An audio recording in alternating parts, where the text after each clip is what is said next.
Okay, you're live, Chair Kuznick. Thank you. All right, welcome to the Planning Commission meeting for February 15th. We're calling this meeting to order at 7:25. And as always, we would like to remind, prior to the roll call, the city attorney would like to make an announcement to the Planning Commission regarding teleconferencing of this meeting. So, Assistant City Attorney, Ms. Alicia Poon. Thank you, Chair Kuznick. Prior to roll call, I would like to make clear for the record of this meeting, and it should be reflected in the minutes, that the governor has issued executive orders relaxing the requirements pertaining to remote meetings under the Brown Act. The executive orders authorize this planning commission to hold public meetings by teleconference during the COVID-19 crisis.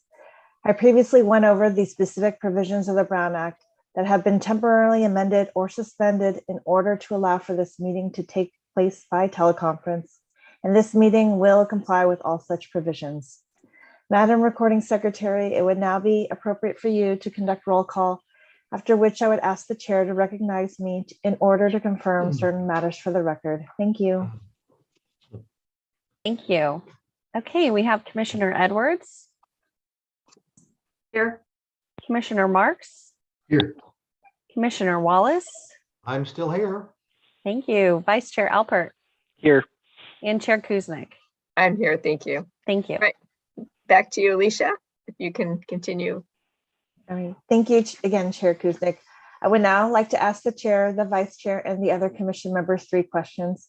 Rather than ask you to respond separately to these questions, I'll ask all 3. And if the answer is yes to all 3, please say yes and physically raise your hand.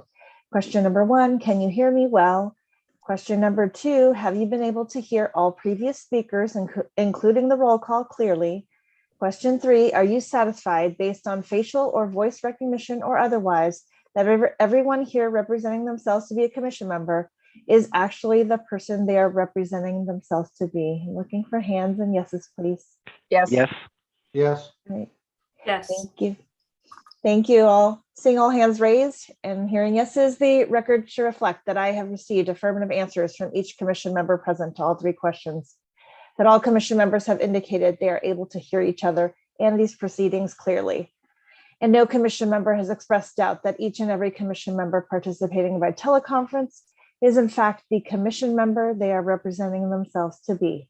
And finally, I would now like to advise the chair and the commission members and the recording secretary that any votes taken during the teleconference portion of this meeting must be taken by roll call. Thank you. Thank you very much. And now we will have our recording secretary lead us in the Pledge of Allegiance. I pledge allegiance to the flag of the United States of America and to the republic for which it stands, one nation, under God, indivisible, with liberty and justice for all. Thank you very much. All right, moving on to our agenda. Item 4, public comments or written communications. So I'm going to send this over to our recording secretary. She has words of wisdom. Thank you. If you'd like to speak, you may click the raise your hand button on your computer or *9 on your telephone when public comment is being taken. We may now ask members of the public to address the Planning Commission on any item not included in tonight's agenda. And we did not receive any written communication for regular public comment.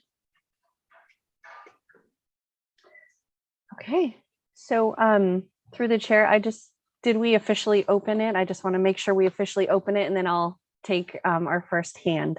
Okay, yes, thank you. We did officially open public comment on items not in the agenda. So just okay. It looks like we do have one hand raised. Patricia Boom, I will go ahead and let you speak. As a reminder, you'll have 3 minutes. I have to tell you that I have a problem with the hand. My computer says lower hand, and it's not that I want to speak. I want to speak not now, but on another item on the agenda. So I don't know what's going on with my computer. I apologize. Okay, I can lower your hand for you. That's no problem. Thank you. Thank you. If there's no other speakers at this moment, it looks like that was our last hand for this item. We can move on. Okay, we will close public comment on items that are not in the agenda. Okay.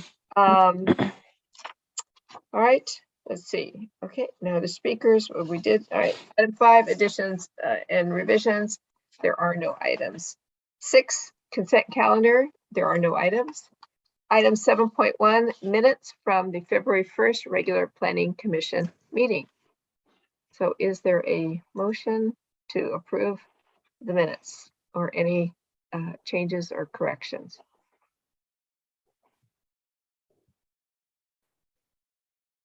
We all decidedly quiet. All right, thank you.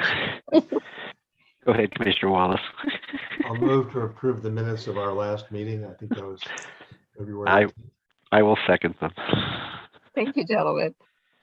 Thank you. Okay, so we have mover, Commissioner Wallace. Aye. Seconder, Vice Chair Alpert. Aye. Commissioner Edwards. Aye. Commissioner Marks. Aye. And Chair Kuznick. Aye, Thank you. Item 7.1 passes. very good. All right, item 8, continued items after the close of public hearing. There are none. And we move to item 9, 9.1. The public hearing on the continued public hearings on the West Side Specific Plan Amendment and El Nido Senior Assisted Living Project. And we will hear the staff report from Ms. Yee, Senior Planner. Through the chair, if I may, before, as with the previous public hearings on this matter, I will be recusing myself due to I own property in the vicinity. So I will wish you all a good meeting and good night, and I will see you at our next regularly scheduled Planning Commission meeting. Thank you so much, Thank Ms. you. Chamberlain. All right.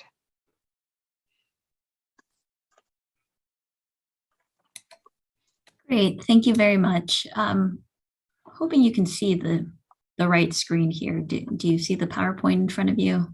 West Side Specific Plan, yep. Great. All right. So I'm just going to run through the presentation. And first off, overview for tonight, we're going to continue our third public hearing on the West Side Specific Plan and El Nido Assisted Living Project. Looking to continue to receive feedback from the Planning Commission as well as the public, and recommending a continuation of the Planning Commission public hearing to March 15th, with direction provided to staff and the applicant for that next March 15th meeting. And then just to really briefly to reorient you, these next couple of slides just look at the property location within the city. It's in the West Side Specific Plan area, represented by that green star on the slide in front of you. The El Nido Assisted Living Project is proposed at 19251 San Valley Boulevard, which has a current general plan designation of a residential use, but a West Side Specific Plan designation of a park site land use. The El Nido Senior Assisted Living Project would be on this 0.7 acre site, and the West Side Specific Plan changes are intended to be throughout the West Side Specific Plan document and would apply to the entire West Side Specific Plan area. And then you've seen these before, but just the location of where that property on San Ramon Valley Boulevard and West Side Drive is located at the corner of West Side Drive and San Ramon Valley Boulevard. The project consists of 2 processing tracks. The first project is related to the specific plan amendment and Sequa analysis for that specific plan amendment. That project proposal requires a recommendation from the Planning Commission and a final determined by the City Council on the specific plan amendment. The second track is related to the development plan applications for the project entitlement to be able to develop the site for senior assisted living. That would be required to be reviewed and approved by the Planning Commission.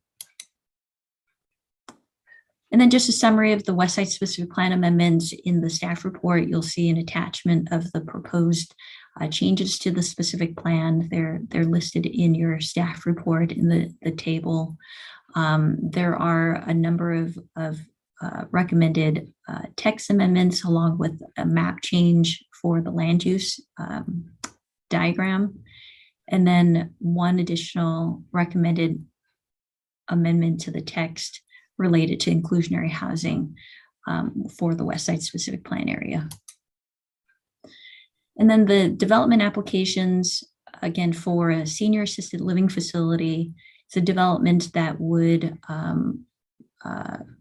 construct a almost 28,000 square foot 3-story building with underground parking that would accommodate 48 rooms and 84 beds. It would relocate the existing El Nido home, which is currently vacant on the site, to the eastern, closer to the eastern property line, and it would be used as part of the operation of the senior care facility.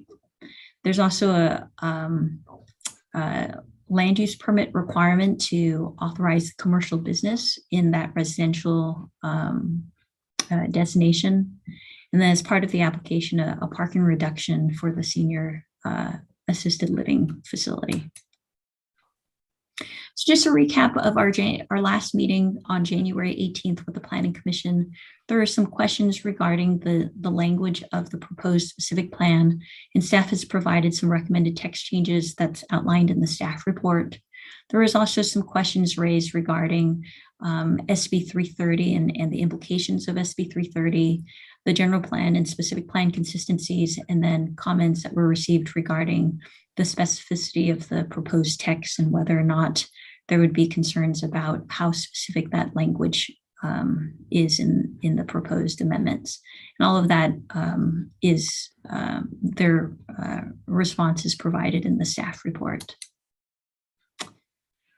And then moving into the Sequa requirements for this project, as you know, before the city can approve a specific plan amendment, there are public hearing required before the Planning Commission, City Council. As part of that review process, there's a need to analyze the environmental impacts through the California Environmental Quality Act. A mitigated negative declaration has been prepared to analyze the project's environmental impacts, both the specific plan text changes as well as the development applications. That document has been posted for a 30-day review period running from February 7th through March 8th. And then to go over the Sequa changes, we've got Darian Highsmith with the city's consultant AES to go over just the summary of the Sequa review that was conducted for this project. So I'll go ahead and turn it over to Darian. Thank you.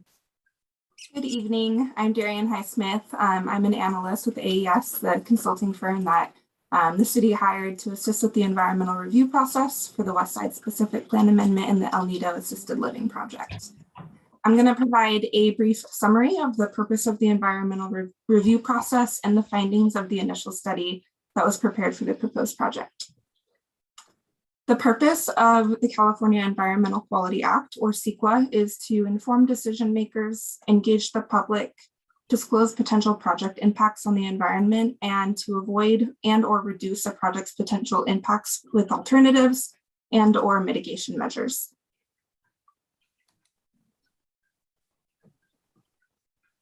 Pursuant to the requirements of Sequa, the city has conducted an initial study to evaluate potential environmental impacts of the proposed project. The environmental resources analyzed in the initial study are listed on this slide. Based on city policies, standard conditions, technical studies prepared for the project, and other prior environmental documentation related to the project site and vicinity, the initial study concludes that mitigation measures can be incorporated into the project to address potential impacts to the boldened resource areas, which include air quality, biological resources, cultural resources, geology and soils, hazards and hazardous materials, hydrology and water quality, noise, transportation and traffic, and tribal cultural resources.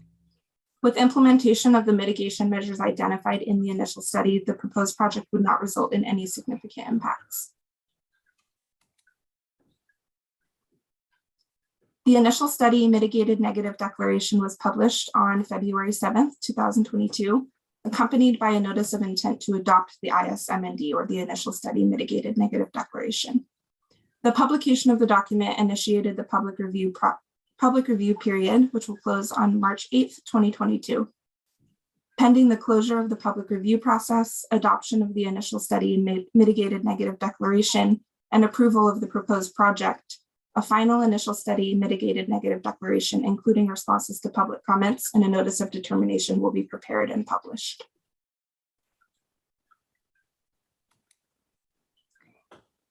Thank you, Darian. So these next couple of slides have been provided at a previous meeting in December, but I'll go through them again really briefly since the commission is familiar with the development application. We thought that tonight we would provide an opportunity to receive comments on the project development applications.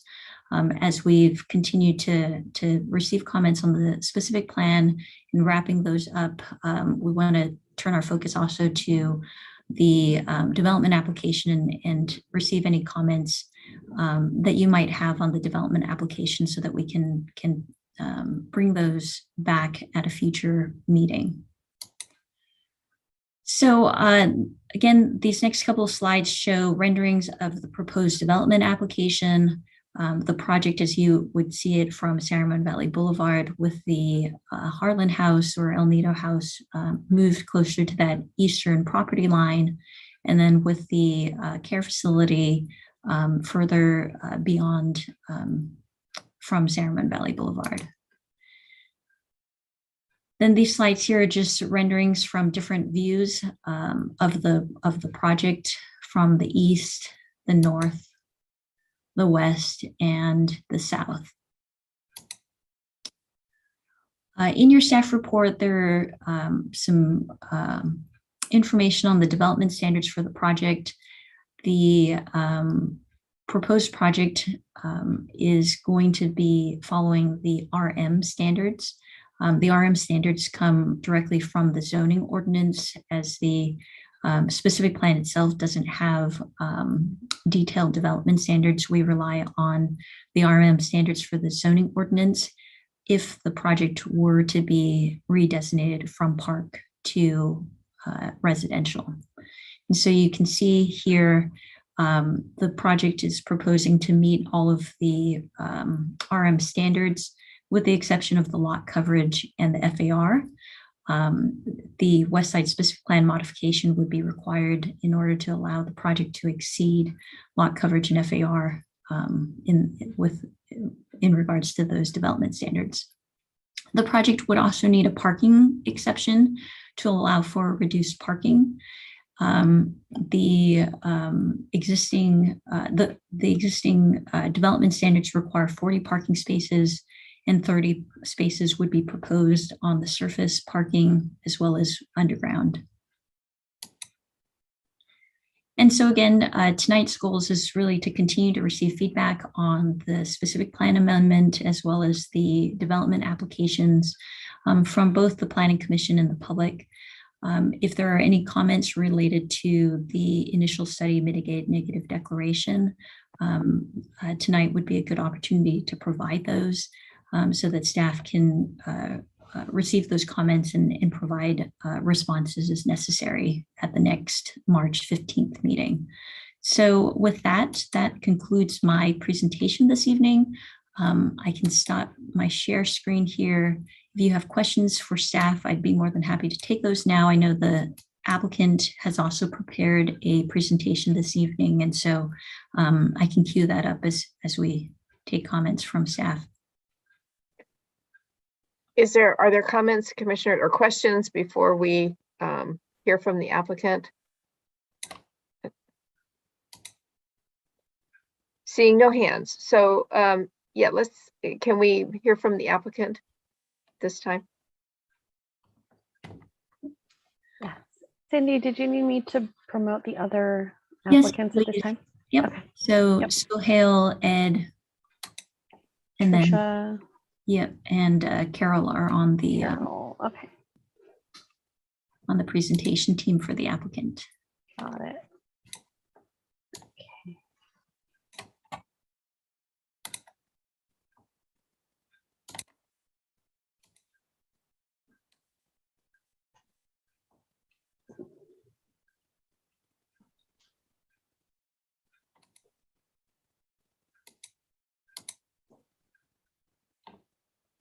Carol.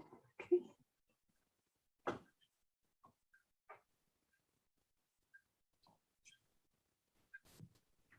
So do we have Pat, Carol, and Ed? Yes, we should have everyone. Yep.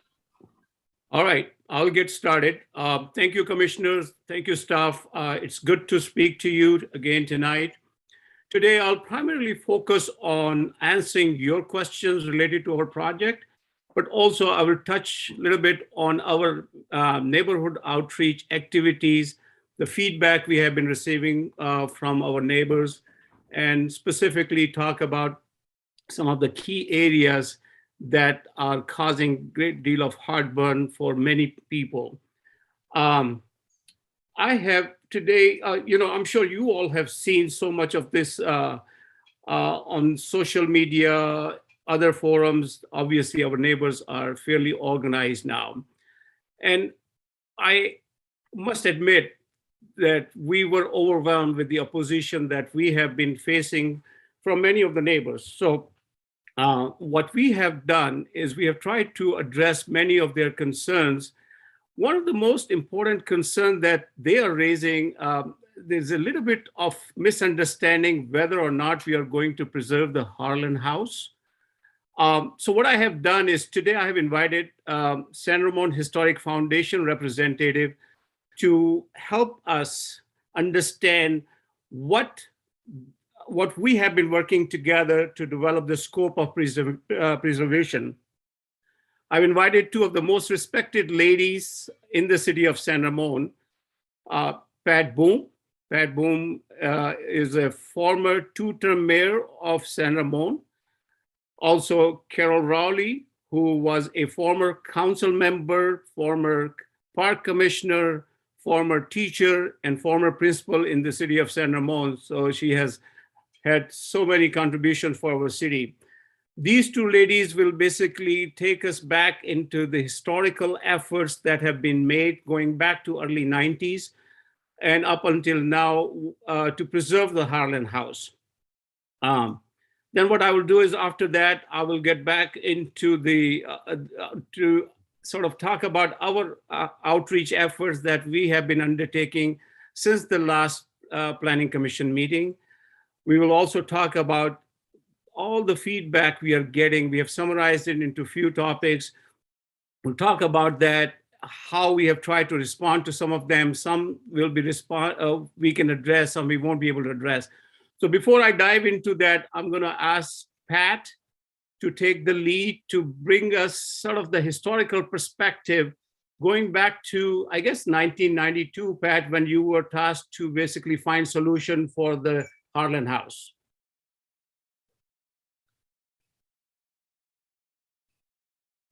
Pat, we Looks can't. like you're muted still, Pat. Pat, you're muted. Okay, can you hear me now? Yes. Yep. Okay, just to give you some background of my involvement in the community, I'm a resident, a 50-year resident of San Ramon. I was elected to the San Ramon Valley Fire Protection District for 5 years, and then I was elected to 2 4-year terms on the City Council of San Ramon. And I was mayor twice, and I was a founding board member of the Museum of the San Ramon Valley and a founding board member of the San Ramon Historic Foundation. And I was fortunate to have known Ruth Boone and worked with her when I was mayor, as she donated her 16 acres to the city of San Ramon. It is now Forest Home Farms Historic Park and is on the National Register of Historic Sites. The David and Eliza Glass House was moved to this site before it was put on the National Register. Once the status is given, nothing can be added to the site. Historic buildings are important to the legacy of the city, so I've been working with several others in the valley to try and preserve El Nido, the Harlan House. There have been multiple owners of that site, and none wanted this historical significant building to stay on the site and preserve it. A lot of promises have been made as to how to move, save, preserve, or destroy the house. None of these ideas were ever put to paper for completion. So these ideas are still floating out there, accomplishing nothing. A committee was formed with representatives of the San Ramon Planning Commission, staff, community members, and historic organizations. In all of their discussions over several months, they couldn't devise a plan that was economically feasible to save the house. Then several years ago, I worked with Lee Halverson and Karen Stepper of the San Ramon Historical Society. That was the San Ramon Valley Historical Society, and Beverly Lane of the Museum of the San Ramon Valley. And then I represented the San Ramon Historic Foundation. We worked with one of the owners of the site. We were in discussions with him for over 2 years. All he wanted to do was get rid of the building off the site so he could build multifamily housing, just like all the other owners. He refused to provide any funding to preserve and or move this building. Then another owner came along, Mr. Sohail Siddiqui, and I said, oh no, not another one who wants the building gone and build multifamily housing. Well, he did want the building gone at first and built an assisted living facility. Now that was different and appeared to be less impact on the neighborhood than multifamily housing. To get him to understand the importance of this house, I spent quite a bit of time showing him all the photos of El Nido and providing the history of the house and the people who lived in it since the 1850s. He began working with the San Ramon Historic Foundation to get their input to the project, which would now include the historic house.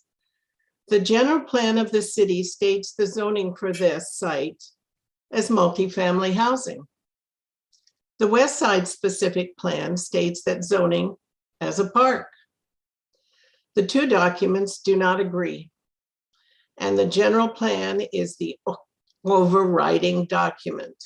Any changes to that document from zoning of housing will also alert the state and is a red flag due to the Senate bill requiring housing be built by the cities. In 1994, El Nido was identified in the city's general plan and West Side specific plan as a historically significant building that should be preserved. In 2010, a report by the Architectural Resources Group that the city hired to review and evaluate El Nido cited that it remains eligible for the National Register and the California Register on its current site due to its architecture. The importance of the Harlan House, or El Nido, is so historically significant, not only to the city of San Ramon, but to the whole of the San Ramon Valley. It needs to be preserved and its history shared with everyone. Thank you. Now I would ask Carol to kind of talk about our current collaboration with the Historic Foundation going back to 2018. And Cindy, if you can also put the next screen next slide on the screen. Yeah, go ahead. Hi, Carol.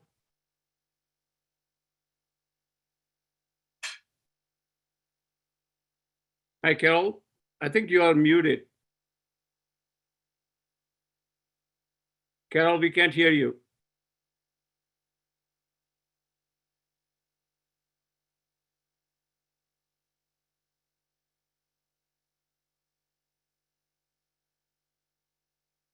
Carol?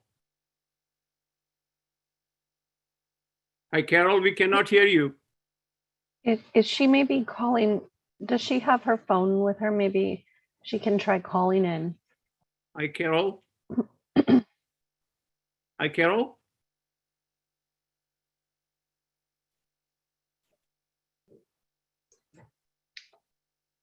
Is she, do you happen to know, we do have a call-in user here. I have a phone call-in. I wonder if that's her number. That could be her, yeah. Okay, let me see if I could bring her in. She said she cannot hear you, Sohail. Okay, Carol, can you hear us now?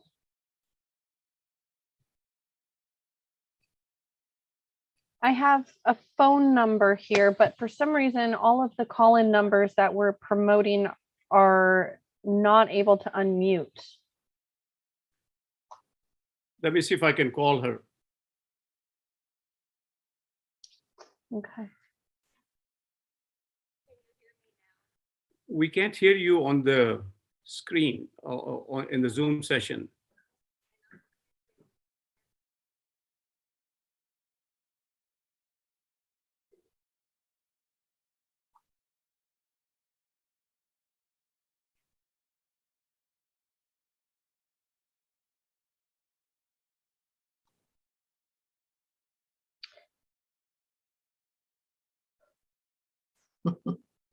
I wonder, maybe we can bring her in at a later time when she can get her audio working. So Hel, if you want to continue, maybe, and we can try to bring her in if she wants to try to call in, we can do that. Can you, yes, can you give me the number and I will tell her to call into that number? Hey, Carol, hold on 1 second. Carol, hold. Go ahead, give me the number.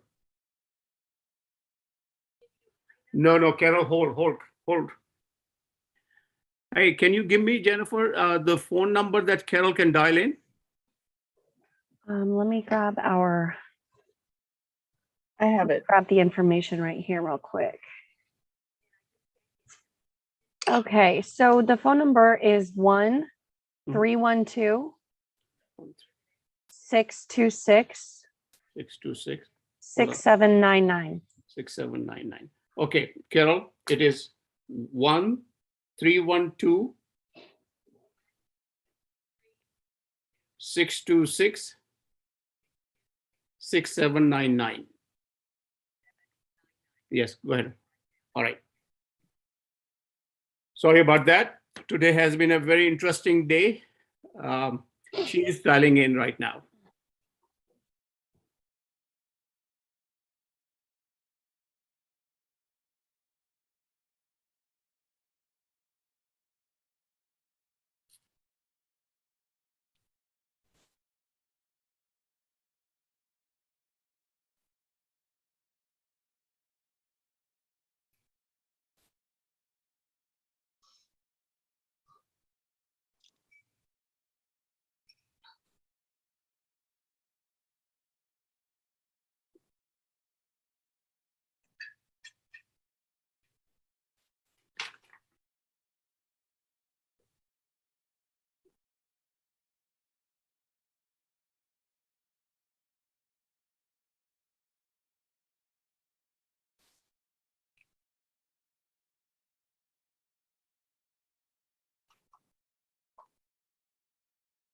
I guess while we are waiting for her to dial in, I can just talk briefly about the scope of preservation that I'm sure she's going to chime in on that. But as part of our preservation effort, the house itself has deteriorated over the last 45 years. The front porch has gone, the back kitchen has gone, there were bathrooms in the back that have gone.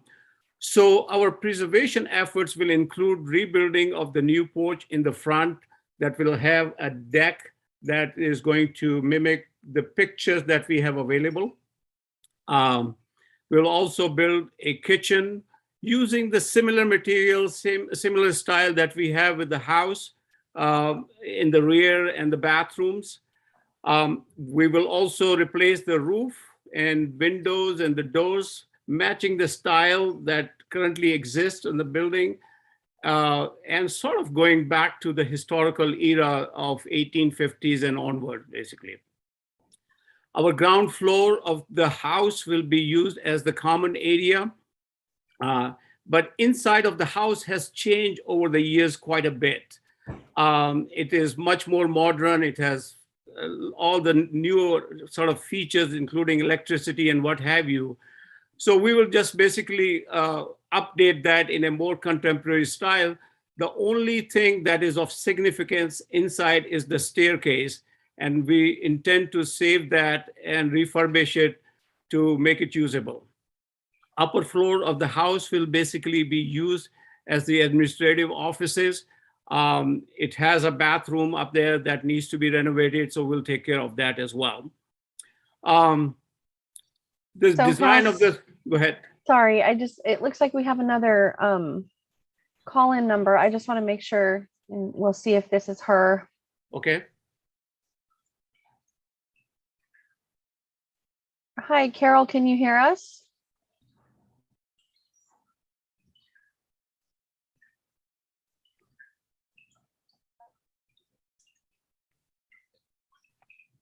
Okay, it still looks like it's muted. It's a 570-1053 number. That's not her number. Her number is 925-570-1053. Yes, 570-1053. That's the one we have. Yeah. I'm allowing her to talk, but for some reason it's muting and I can't unmute her. I've asked it to unmute. Carol, have you tried *9 on your telephone?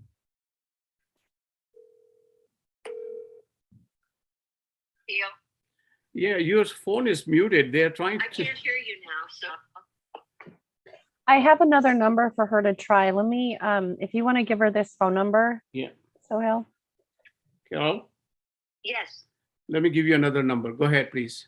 It's 1-669 669 900 900 6833. 6833. Hey, Carol, did you get that? I did. Okay. All right. Oh, we can kind of hear her now. She can hear you now, Carol. Can you hear me now? Yeah. Okay, should I give my presentation now? Go ahead. Yes. Please do. Is that? Yeah. Okay, just 1 second, please.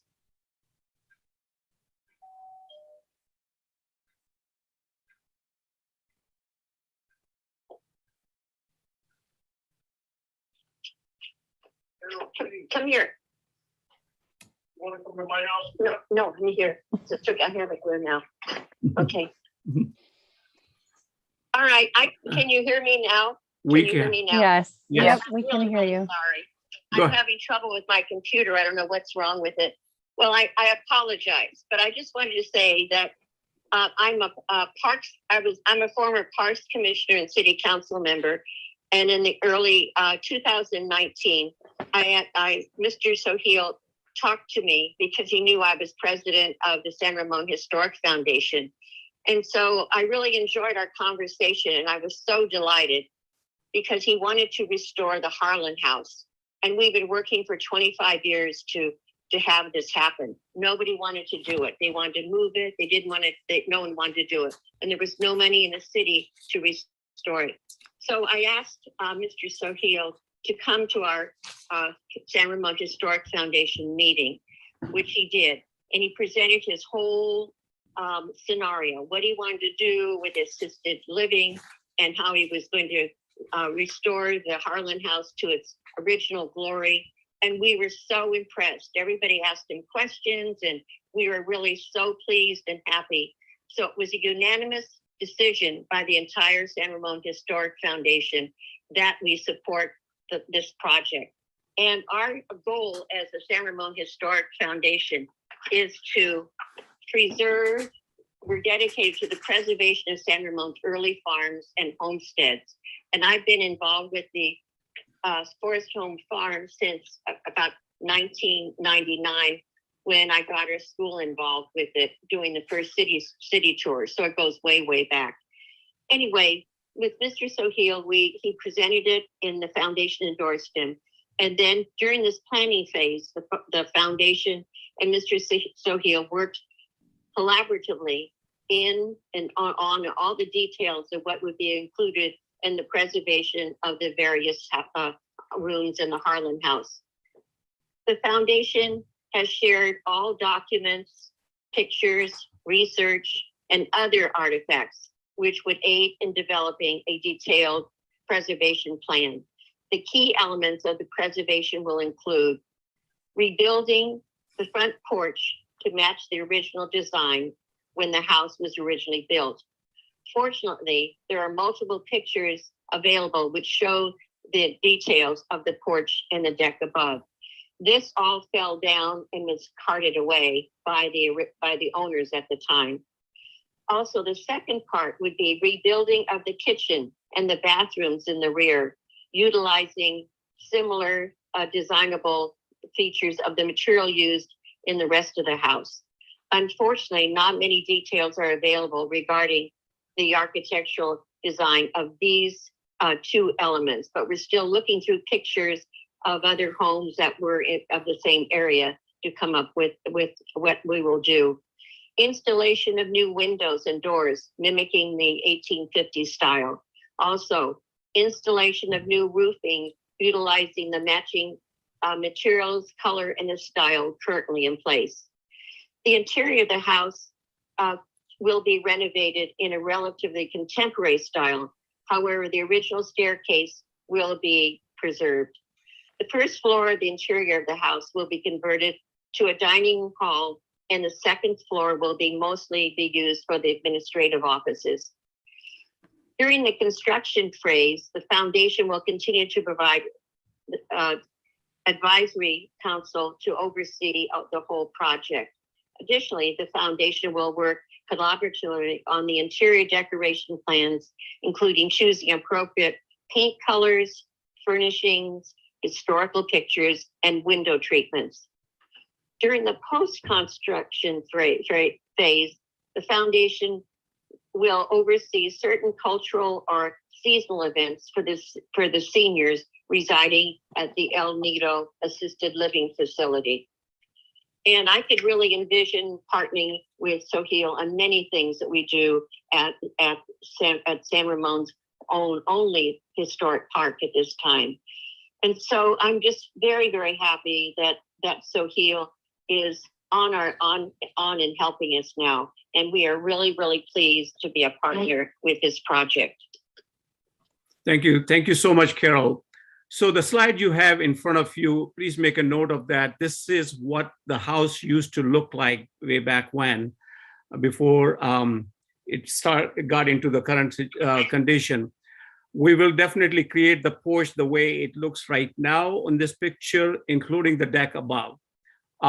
If you go to the next slide, it will show you. Can you go to the next slide? So this is what the house currently looks like. And as you can see, it is in a very dire condition. It is so frail that it has been kind of tied together with straps. And we had tarps all around the building, which obviously our trespassing visitors have basically removed and thrown on the floor and what have you. Anyhow, going back, can you go to the next slide?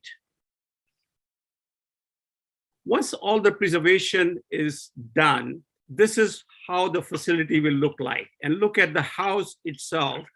It is going to go back to what it used to be.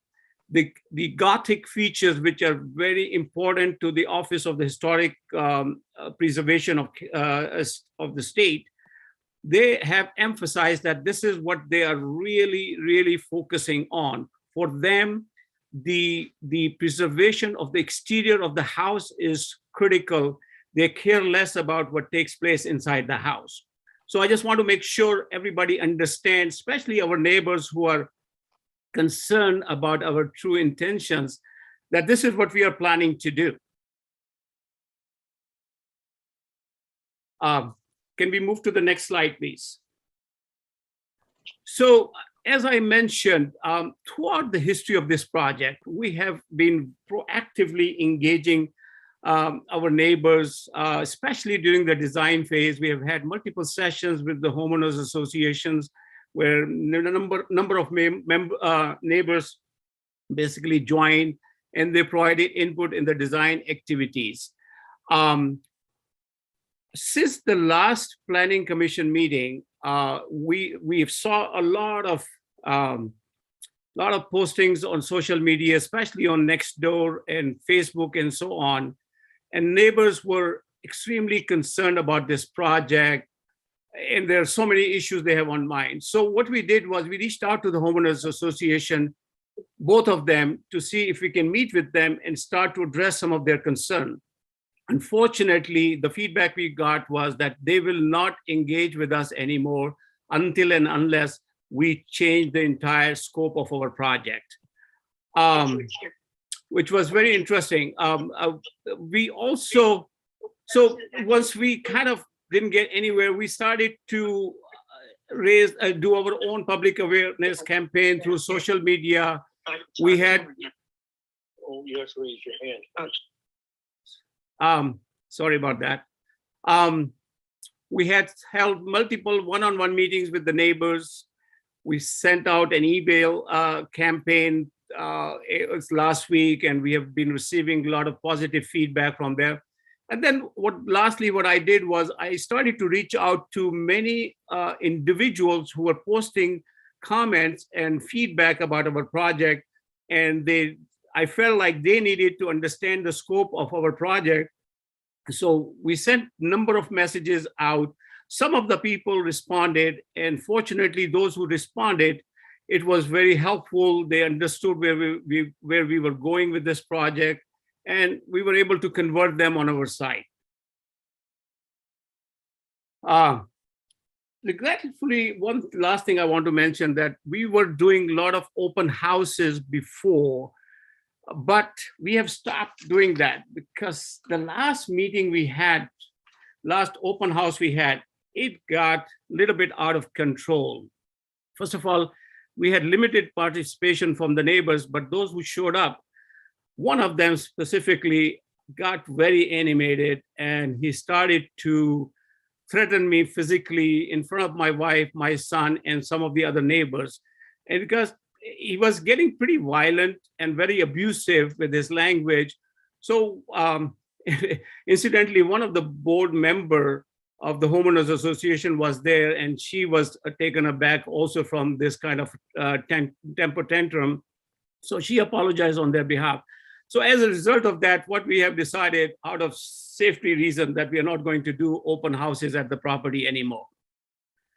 Can we move on to the next slide, please? Oh, no, go back to the previous slide, sorry. All right. So here is sort of the general summary of the comments we are getting from the neighbors. The first one is property owner has no intentions to save the historic Harlan House. I hope Pat Boom's presentation and Carol Rowley's presentation clarifies our true intentions. So I will not dwell too much on that. The next comment is an interesting one. This is a for-profit project. Well, without a doubt, this is a for-profit project. I purchased this property with my retirement funds 5 years ago. Our key objective has always been to create an income stream for our family. However, through the project, we are addressing critical housing needs for our elderly seniors.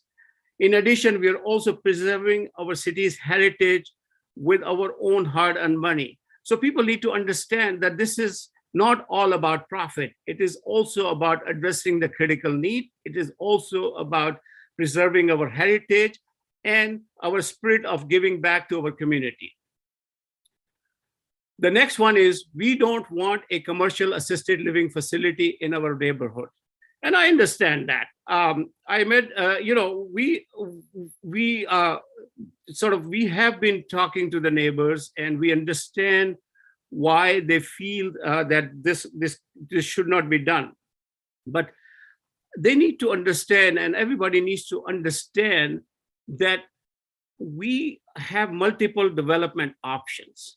All of the options we have will be of commercial in nature. So if we don't develop this project, the alternative would be to build something different. Most likely, it will be a multifamily type of a setup where we will put some apartments and so on. Now, we all know that state is hurting for housing. We all know that city is hurting for housing. More importantly, in the housing, they're hurting for affordable housing. And I have been approached by some of the officials and I won't mention the names, but they said, would you reconsider changing the direction of your project to build housing? And of course, that was never our intention, and we don't want to do that, but obviously that is an alternative. So the point I am making is, well, the neighbors are concerned about a commercial property of this nature. The alternatives may not be as appealing either. The assisted living facility will probably be the most quietest set of neighbors they will inherit. And the impact to the neighborhood will be more on the greater side versus on the adverse side. We plan to transform that corner entirely. And once the house is preserved, once the facility is built, it will actually enhance the neighborhood, and people will have that sense of pride to live in this neighborhood. And more importantly, the neighbors, the tenants that we are going to get, we're hoping we'll get a lot of the neighbors from tenants from the neighborhood, and that will allow a lot of the relatives and children to come and visit them. So that I just want people to understand that yes, the project is commercial in nature, but look at the alternatives. The other question we have is, well, one of the comment was why we can't build a park over there. So clearly, we did not buy this property to build a park over there. We bought this property to build an assisted living facility. We have been at it for 5 years. Now, we have invested significant amount of money. About 3 years ago, I had reached out to the city officials, and I met with a number of them. And I think all of them were together in one meeting. And I approached this idea of them buying this land from me and converting it into a park. And at the end of the meeting, it was a clear answer that no, they don't have the funds and they don't have any desire to make this property a park. So that was clear indication. Now, I understand the neighbors still want a park. I understand the reason why they are not happy about it because of the disconnect in the West Side specific plan and the general plan. Now, here's what I will put on the table. City has already said they're not going to buy this land from us to convert it into a park. Our neighbors around us, it's a very affluent group of neighbors. All of the houses that are in our neighborhood, the property value has gone up significantly over the last few years. Everyone has tremendous amount of equity in their property. If the neighbors are as passionate as they are about having a park, I can definitely enter into a productive dialogue with them to see how we can achieve that goal. But what that means is they're going to have to pool funds from their own resources, from their own pocket to buy this land from me, and understand that the land that I have purchased was 5 years ago. Just like your houses, this land value has also increased significantly. Plus, I have invested a significant amount of time and energy into this property. So understand, when we get into that dialogue, the nature of the dialogue would be along those lines. So I don't want to dwell too much on that, but from our perspective, park was never in our plans. We don't want to consider that as a plan. We are still committed to building the facility that we have envisioned, and we are still committed to preserving the heritage of the city. Now, there are other concerns about property, the current condition of the property. So I just want to take the Planning Commission back to 2017. We were in the middle of buying this property, and at that time, the old owner had put a lot of barbed wires around the property. And the primary reason was to keep the trespassers away, because a lot of neighborhood kids were getting into the property and they were really causing a lot of damage. So that's the reason he had put those barbed wires. But this commission told him to remove those barbed wires because commission was receiving a lot of complaints from the neighbors. Then I ended up buying the property. Now, over the last 5 years, trespassing has been a biggest issue for us. We have a very difficult time to keep these young kids out of the property. Last year, a certain number of kids, I don't know exactly the number, they were found in this property. Police, San Ramon police arrested them. There is an active case right now where we will have, I guess the next hearing is scheduled for April 15, and court is going to decide the fine and sort of whatever the damages they have caused, how they're going to pay for that. So our goal is, once that is all settled, we'll clean up the property.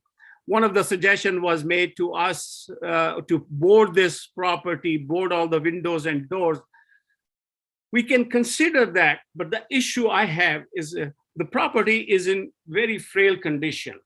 And if you take a tour of the property, you will see what I'm talking about. The walls are coming apart and they are strapped together. But if you put more weight of the plywood on that, I am concerned it could cause serious damage to the walls of the property, but more importantly, to the material that we are trying to preserve. But again, we will look into all of that once this case is behind us. I've had a discussion with the city staff that we'll convene sometime in November, in May, to discuss what can be done in an interim while this application is being reviewed. Can you go back to the previous screen, please? So the next comment is around increased traffic, noise, the impact on the overall peace of the neighborhood. I am assuming that all of you have read the MND document, and it addresses a lot of those concerns. They have identified the impact and the mitigations to address those impacts. So I'm really not that concerned about that, but hopefully we can answer any specific questions you may have about it. Now, the next comment is an interesting one. This comment came from a person who is very active on social media, and he is absolutely dead against our project. But his last comment caught my attention, and this is how it reads. My dream is to be able to show my children the history of the Harlan House when they grow up. The developer's proposed plan is to incorporate it in a commercial facility, which would be a travesty to the house, rich history, and its potential for its preservation. Now, that's an interesting comment. I can read it in many ways, but I see this as an opportunity. And the reason I see this as an opportunity, that this will allow, so some comments allow me to take some action. This particular one has a clear action plan for me, and that is to engage with the neighbors and get them involved into this project once it is built.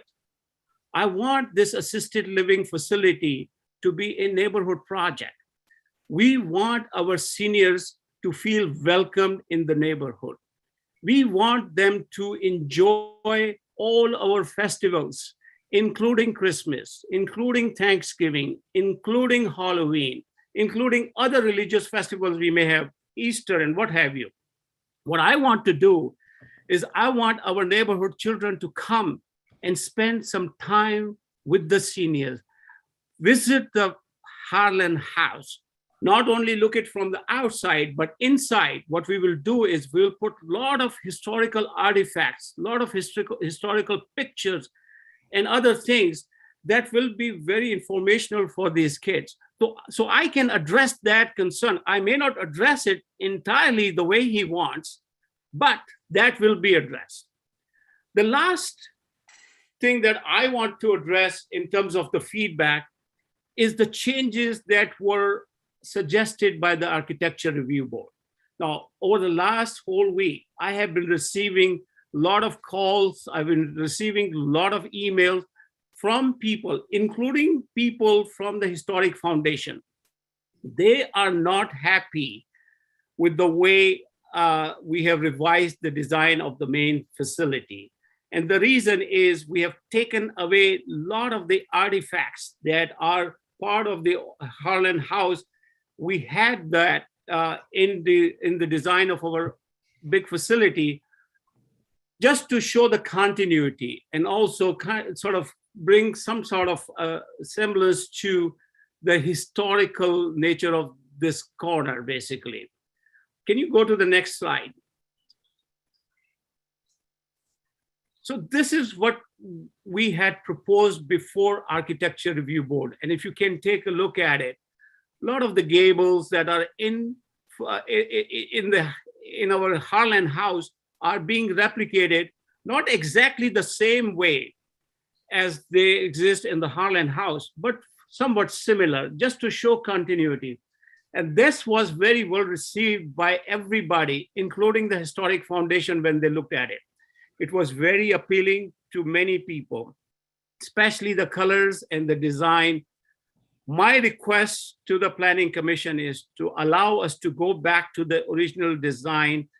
Cindy has the entire plan, same colors. I think you have been provided color scheme. If you can basically allow us to go back to that, that is my preference. That is the preference of Historic Foundation and many other people who are very interested in preserving this historical structure.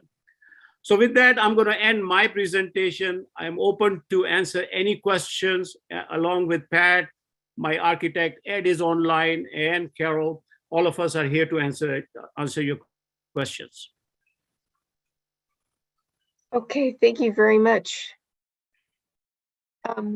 Commissioners, do you have any clarifying questions before we move on to the next portion of this? Okay, seeing none. So we will be going to public comment in a moment. And I don't know how many we have pending here. Commissioner Edwards.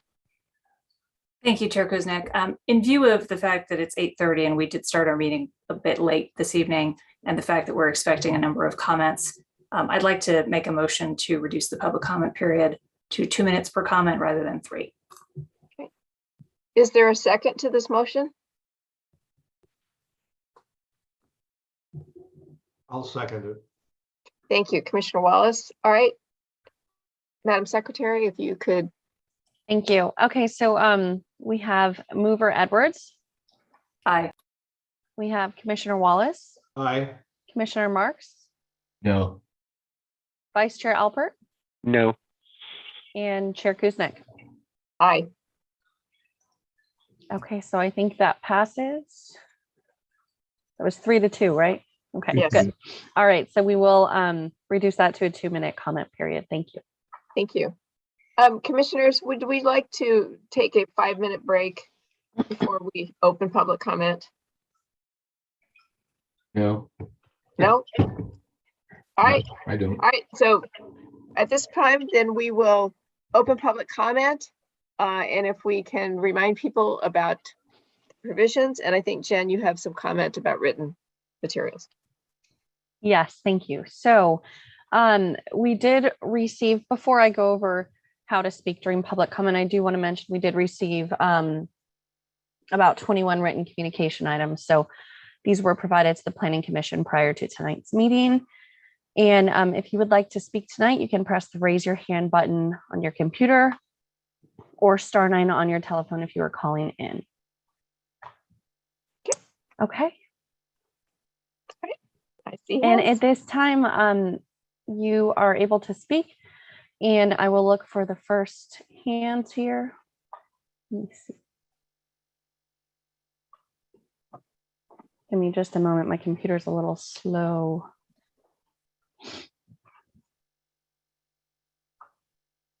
Okay, our first commenter tonight is going to be Greg Carr. You can speak whenever you're ready. Can you hear me? Yes, we can. Yeah, my name's Greg Carr, former mayor of San Ramon, chairman of Save Our Hills, which was an environmental organization responsible for hillside and creek protections in Ordinance 197. I've never been a fan of developers. A lot of you who know me know that. So Hale Siddiqui is one of us. He's in the community. I think he's owed a little bit more deference because of that. The surrounding neighbors have good reason to be confused because the general plan shows medium density residential in a little skinny orange square. Okay, it's newer than the West Side specific plan, which shows park. Because it's an acre, there's some confusion over the zoning. And if you go to page 414 in the general plan, you'll see that allows the city to make a determination to change the use because it's less than an acre. The owner bought it when it was shown on the general plan as medium density. Has to be amended on the West Side plan to have it come into conformance. I urge the neighbors to be careful with what they asked for. Okay, the city's not going to buy it. It's too costly, too small, and it also presents safety issues due to its closeness to San Ramon Valley Boulevard. You don't want this project, neighbors, to go to another developer because he will use SB 330, state law, everything else to come in and put in as much as he can, have as small an amount of parking as he can. And you know what will happen? The cars will be in front of your houses. This care facility is the least intrusive option. And I'm going to comment in public comments about your 2 minutes. All right, thank you. Okay, our next speaker is Robert Downham. Hi, Robert, you can speak whenever you're ready. Can you hear me okay? Yes, we can. Great, thank you. My name is Robert Downham. I've been a resident of San Ramon since 1996. I love our city, very involved here. I'm also a member of the San Ramon Historic Foundation, where since 2010, I've been a board member and overall helper of the property. So it's a way of giving back. But what I really love about our town is that we've got a lot of new development, as well as we have a chance to preserve a great deal of history. As small as the property may be viewed, or as less important it is to me, this property is very important to preserve in the form of the Harlan House. And I think we have a good balance here because I also really care about care for the elderly, assisted living, which as we get older will be very, very helpful to develop as well. So I really think that Sohail has a really a great deal of care for this project, and what better person to lead this project than him? And we should give him support. That's what I would propose. I think that when we have property like this, we really want to make it last, keep it as historic as possible. And I think the elements that Sohail has proposed would help us do that. And at the same time, provide the balance of allowing him to get a return on his investment, but mostly helping us preserve what part of history our city has. In our own backyard, we've got a farm. In our own backyard, we've got a nice historic structure. So my proposal is that we get behind Sohail and support preserving the Harlan House any way we can. Thank you. All right, thanks, Robert. All right, and our next speaker is William Harlan. Whenever you're ready. Can you hear me? Yes, we can. All right, because I have to shout really loud because you're all in a different place. Forget it. That attempted a joke. I'm William Harlan. I've been involved with San Ramon building the new college out in Doherty Valley since 1985. I've been involved in the struggle to save the Harlan House for almost that entire length of time. I can tell you that what Pat Boone and what Carol said at the offset was absolutely true. I was part of that. I worked on the city commission to look for a place to move the Harlan House when moving was in the in the works. Let me just give you two interesting little factoids about the historical background of the Harlan House. The first is that Joel and Minerva Harlan welcomed into their home a number of historically interesting people, including the two sons of Peter Wimmer. May not ring a bell with you, but these were the two boys who probably found the original gold nugget up at Coloma because their father, Peter, was hired to build the sawmill there. And the boys found the nugget, took it to James Marshall. He announced, yes, gold on the American River, and started the gold rush. That nugget remained in the custody of the Wimmer family, is called the Wimmer Nugget, and was at UC Berkeley for a number of years. Second historical factoid, William Fowler, who was the brother of Minerva Harlan, led the first rescue operation to save the Donners. I mean, not the first, the fourth rescue party to save the Donners. This is a project worthy of our support, and it addresses the city's fastest growing demographic, people like me who don't go on skateboards and motorcycles at 10 o'clock at night. Thank you. Thanks, William. Our next speaker is Jim Blickenstaff.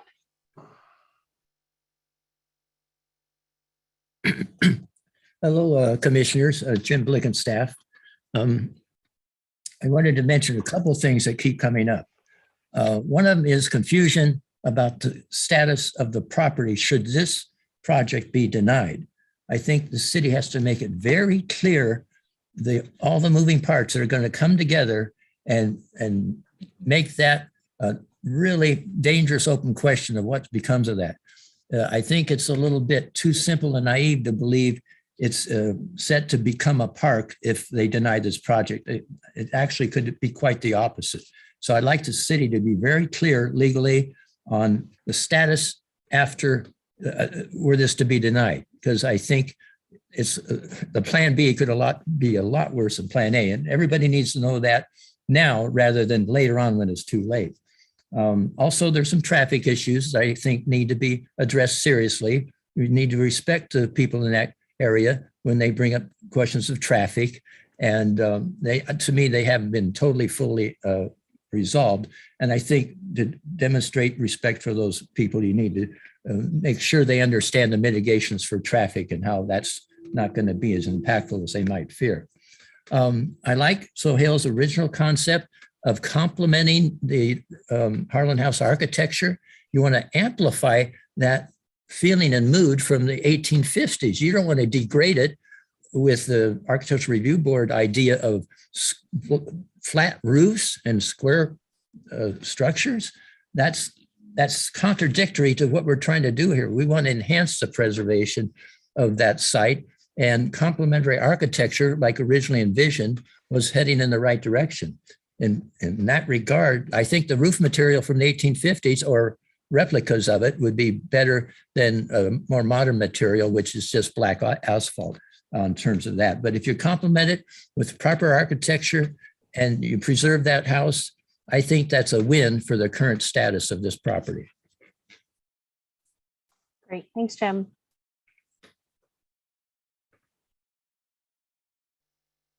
Our next speaker is Timothy R. Farley.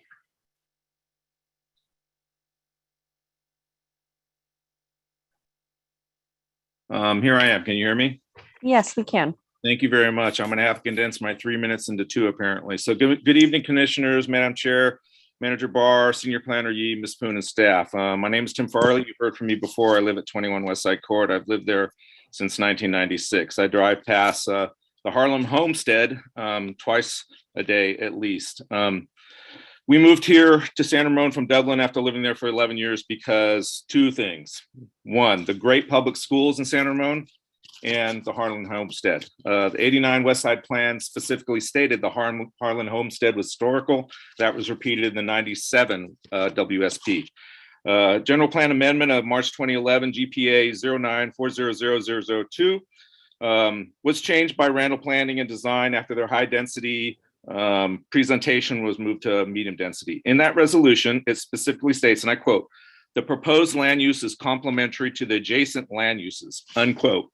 I'm not sure that this commercial development falls in that category with 84 residents and 10 to 15 workers per shift.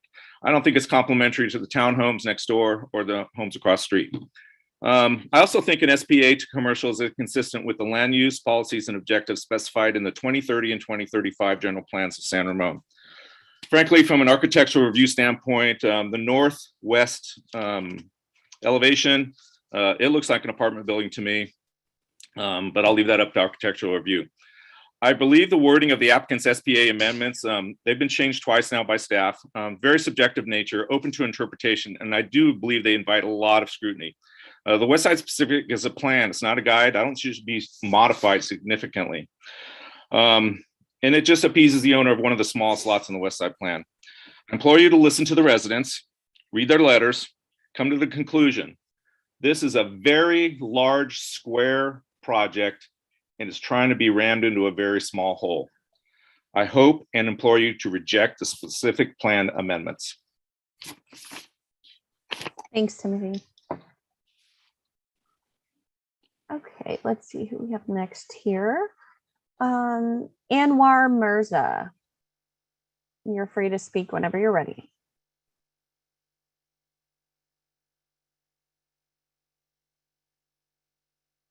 I'm sorry. Can you hear me? Yes, can hear you. Oh, okay. My name is Anwar Mirza. I don't live in San Ramon, but I live in Danville. And people in Danville, they don't really move around just like in San Ramon, especially Windermere is there in San Ramon. They have a young population there, but there are old people also around the Tri-Valley. So it is a good addition to have a facility like this. That's number one, I would say. Second one is it will fit with the neighborhood. The way the plan is, I was lucky to visit the place a couple of months ago with Sohail, and I was able to go even inside the Harlan house. What he explained, the plans and everything, I was impressed. My background is engineering and plus, construction. So I was totally impressed. I would suggest that my vote would be to let it happen. It will be good for the neighbors. It'll be good for the Tri-Valley. Thank you so much. Great, thank you. All right, Iqbal Rashid. You can speak when you're ready. Hi, can you hear me? Yes, we can. Hi, good evening, everyone. Thank you for the opportunity to speak during this public meeting on an issue that is very important to me. My name is Dr. Iqbal Rashid, and I'm a resident of 10 Centennial Way. My home is directly opposite the proposed construction. Therefore, this development will impact me and my family more than almost anyone else on this meeting. I'm calling in to express my very strong opposition to this project. This project should not be allowed because this is most obviously a commercial development being built in a residential area.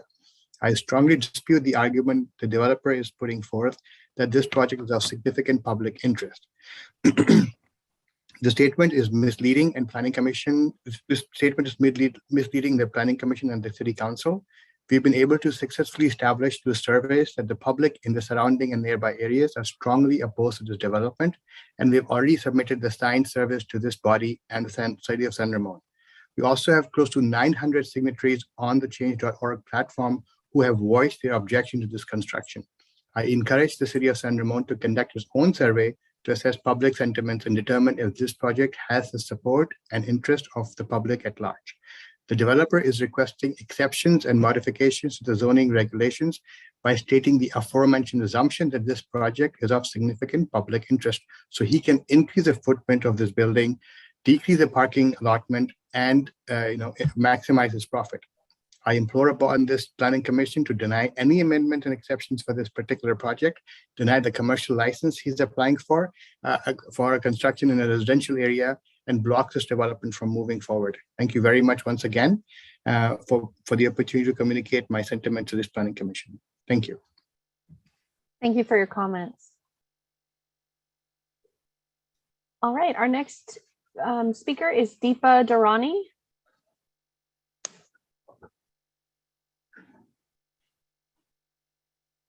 Can you hear us? Yes, can you hear me? Yes, we can. Okay, thank you. Hi everyone, good evening. I'm Deepa and I live very close to the proposed project. I oppose the project as this project will cause a lot of disruption to the neighborhood, and the size and the scale of it is just too big on a 0.7 acre land. The Planning Commission, the City Council should retain the park status. Almost everyone I know in the neighborhood is against the project. Why doesn't the City Council come and speak to the residents here? Of the few people who are supporting the project, most of those few do not live around this area. I agree with the points raised by those opposing the project. Thank you. Great, thank you. Our next speaker is call-in user 1. Whenever you're ready. Okay, so I just want to say that it sounds like at this time, the zoning decision has already been made, whether we like it or not. So considering that, I will go with what Mr. Carr and other more experienced and senior members of our community, because they have lived here for a long time. And I feel like as a resident, they know what does quote unquote preserving our history is about. And when it comes to the developer, Mr. Sohail, I've been listening to him quite a few times. At first, I was kind of fishy, unsure, suspicious, but as time moves on, I could feel the sincerity and the honesty in not only his voice, but how he presents his answers and replies after taking community public comments and concerns. So I do feel that he's a lot more trustworthy than some of the other commercial developers I've heard in the other planning commissioner meetings. So at this time, I want to extend my support to Mr. Sohail. And I also want to ask the commissioners to please ask for public comments to disclose if they have conflict of interest, meaning they themselves would like to grab this property for developing, if this should fall out of Mr. Sohail's hands. I don't know if everyone commenting is purely private residents or that they may be proxies of other, hidden developers. Thank you. Great, thank you. All right, our next speaker here. Okay, our next speaker here is going to be Sandeep Dakras. Hello, Sandeep here. Can you hear me? Yes, we can. Okay, perfect. Thank you. To respected members of the Planning Commission, my name is Sandeep Dakras. I live in the townhome next to the El Nido property, and I'm calling in to voice my opposition and concerns to the proposed 3-story building with an underground parking on it. I also want to clarify that the comment should not be misconstrued as an opposition to senior assisted living, but rather to the large construction being proposed on the plot that is currently classified as a park as per the West Side specific plan. I find the proposed development akin to a commercial property with many employees working around the clock. The proposed development is a 3-story construction with basement parking which in my view is a large building for a 0.7 acre plot. All put together, the development does not align and fit into the current residential neighborhood. In fact, the Planning Commission will have to approve several amendments even to the existing plans. Secondly, I'm concerned with the changing the land use designation for the plot from a park to a medium density residential complex. I heard a comment on the call that the park was never an option.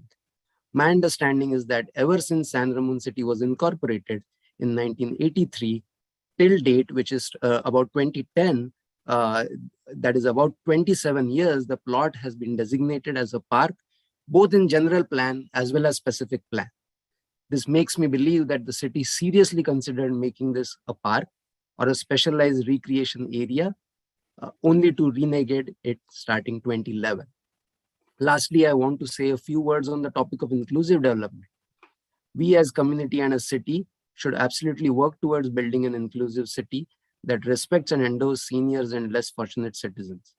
The city should plan inclusive development on better and spacious plots that can also accommodate vital amenities like medical and grocery services in the vicinity.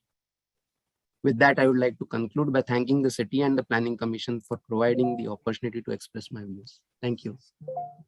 Great. Thank you for your comments.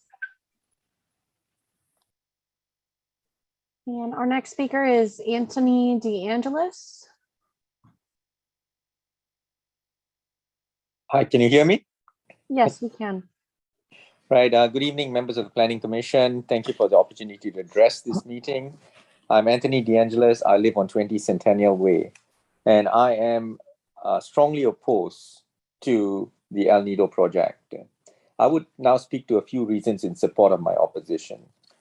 The amendments being sought to the West Side specific plan is extensive, and by nature of the scope of the proposed amendments, it supports the argument of those of us who are opposing the project that it would be out of character with the neighborhood.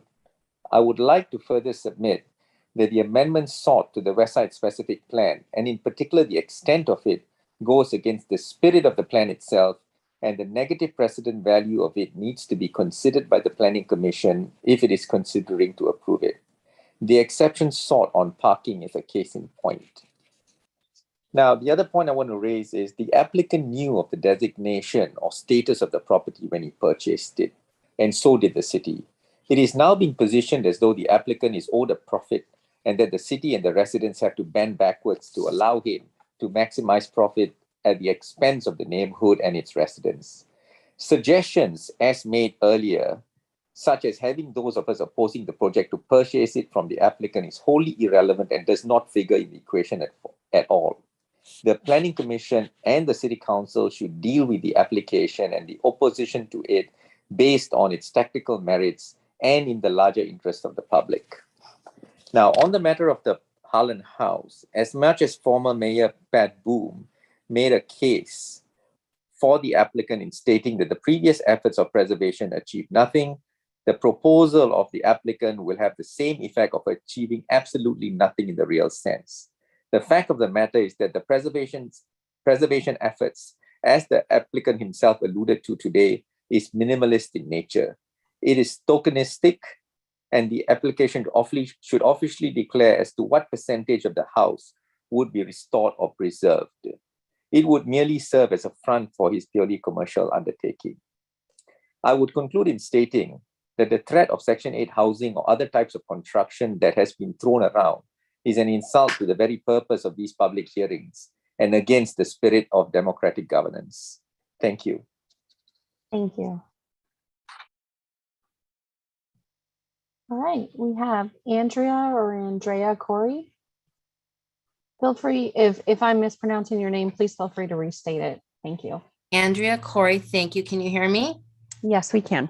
Okay. Thank you, Planning Commission, for allowing me to share my concerns. I live on Sutter Creek Lane, that's directly next door to the El Nido property in the townhomes. Historic parks and other sites in our area are very important, providing a tangible way to experience our history for our children and for our community. We want to continue to further preserve local resources appropriately. However, the current project as proposed will not. On page 274, the applicant states that the historic character of the property will be retained and preserved by retention of all significant features. The word significant is vague, and by what criteria is he deciding what is significant and what is not? Also, which historical architectural preservation expert has confirmed that the repositioning of the house slightly closer to the road is not a significant change to the spatial relationship? Has the applicant confirmed this with such an expert? Also, per the Secretary of Interior standards for rehabilitation, moving a house is not preferred. Further, to my knowledge, there's no architectural CAD drawing showing how the house is proposed to be preserved both inside and outside for its historical configuration in the 40s. Why hasn't such a drawing been submitted? According to the Secretary of Interior standards, a property will be used as it was historically or be given a new use that requires minimal change to its distinctive materials, features, spaces, and spatial relationships. The Harlan House never had a commercial kitchen, never being a commercial use property, so the new use in question will completely alter the home spaces and spatial relationships. If you compare the proposal to documented preservation of other historic properties using the Secretary of Interior's guidelines, like the Rosen House in New York, which is a 1930s Mediterranean revival mansion, the current application is very far off from preserving the integrity of this property. Finally, running along the southeast area of the property in the townhomes is still a creek and mature trees. This project will significantly impact not only the current ecology environment with additional impact to existing homes next to the property, but what's left of the historic landscape. Thank you very much for considering these concerns, which I share with most of the neighbors. Thanks, Andrea. Okay, we have Dora Danielle. Hi, good evening, everyone. I'm Dora Danielle, and I live around 200 meters from the proposed project. I oppose the project, as this project will cause a lot of inconvenience to the neighborhood and would simply not fit in. This land has the status of a park, and in the name of balance and responsible development, the Planning Commission and our local elected officials should retain its status as a park. I have been following the developments of the opposition to the project, and most people in this neighborhood are in opposition to the project. And I have to say one thing to the applicant. He has posted this video online and he wanted everybody to watch it. I did watch it. And my first thought after watching it was, the people were being threatened. It felt like it is his way or no way. It's either we go with him or we're going to regret it. And I was so surprised when I watched that video. And the first thought was, is he threatening us? So I agree with all the points that has been raised to opposing this project, and I'm against it as well. Thank you. Thank you, Dora.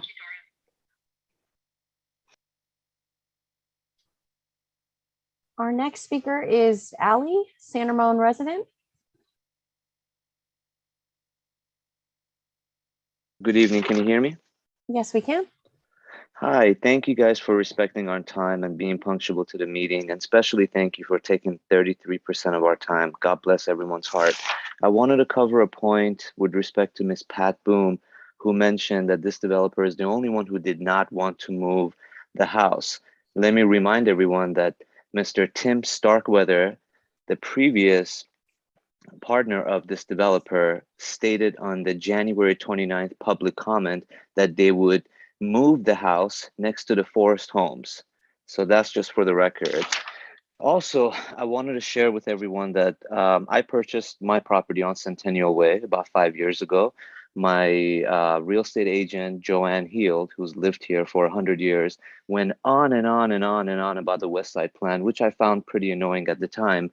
But now I have been enlightened and I have understood the significance of that neighborhood vibe. This development, it's too big. It is not modest. It could have been 2-story. It could have been scaled down. It didn't have to maximize profit from every single inch and every single corner. But unfortunately, that's not the case. It is not a good fit for the neighborhood. And also, the Harlan House is not being saved. The Harlan House is being held hostage. So we give this developer what he wants, which is, as he mentioned, a retirement plan for the entire family tree. Now, As far as outreach, that is true. We have been reached out by the developer on personal messages. I have been threatened.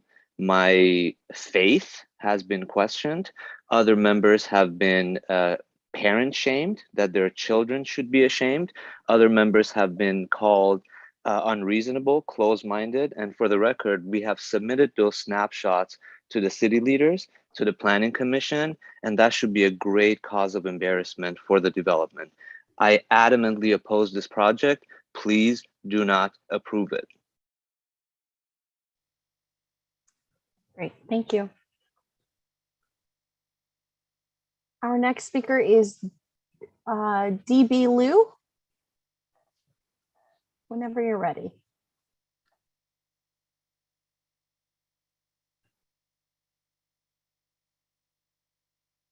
Hi, can you hear us? Yes, I can. Can you hear me? Yes, we can.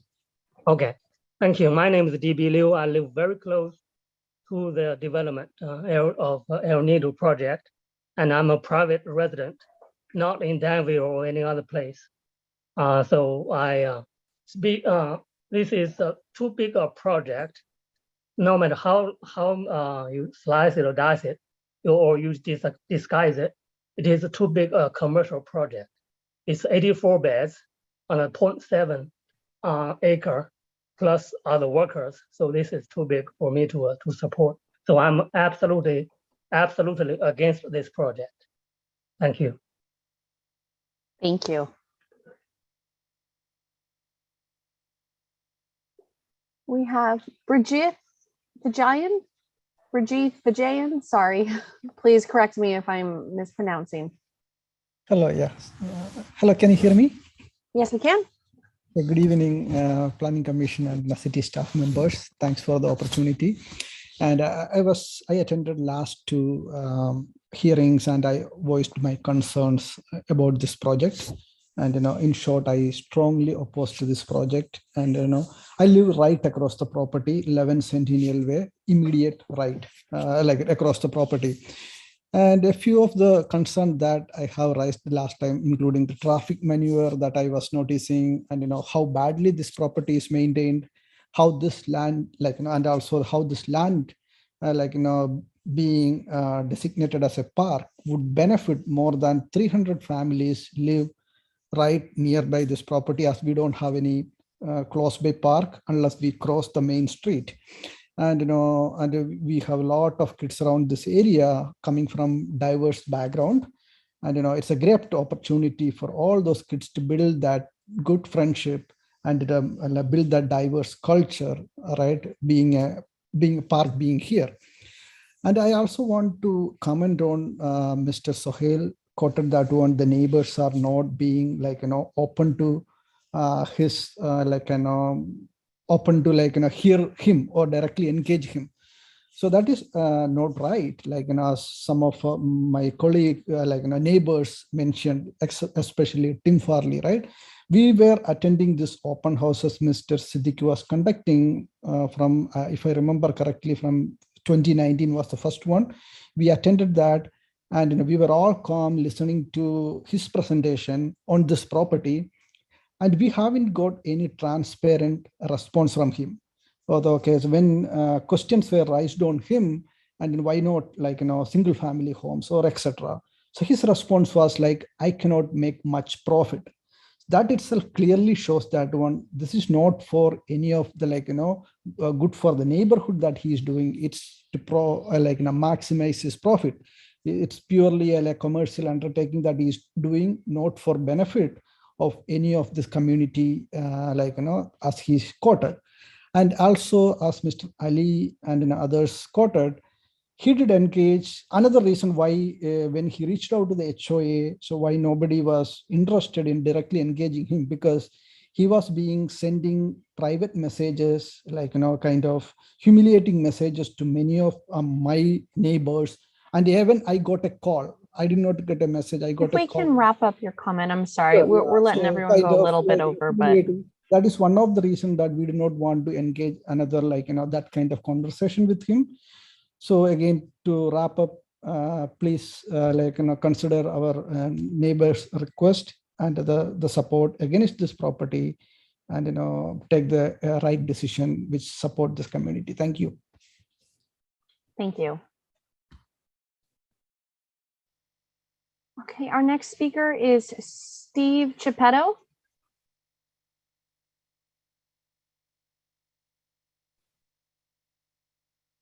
Hi, this is Steve Chippetto. Can you hear me? Yes, we can. Good. So I'm a San Ramon resident, the south end of San Ramon. I've been here for 33 years. I have no conflict of interest. We asked that earlier. I'd like to say that this project checks two boxes that are really important to me. One is it maintains the survival of the house, which I think is important. I believe in history. In fact, I've recently joined the Historic Foundation, trying to do all I can to help there. The other thing it does is senior assisted living is important to me. I recently had to put my mom in Sunrise Villa, and having her local was so important to me. I was able to visit her, have dinner, lunch, take her shopping. I didn't have to put her in one of the surrounding communities. I had her right here in San Ramon with me. And I look forward to the day that when I need to go there, I can go to a place in San Ramon, and my kids who are both still here, they can come visit me. So I think this checks two important boxes for San Ramon, and I fully support this project. Thanks, Steve.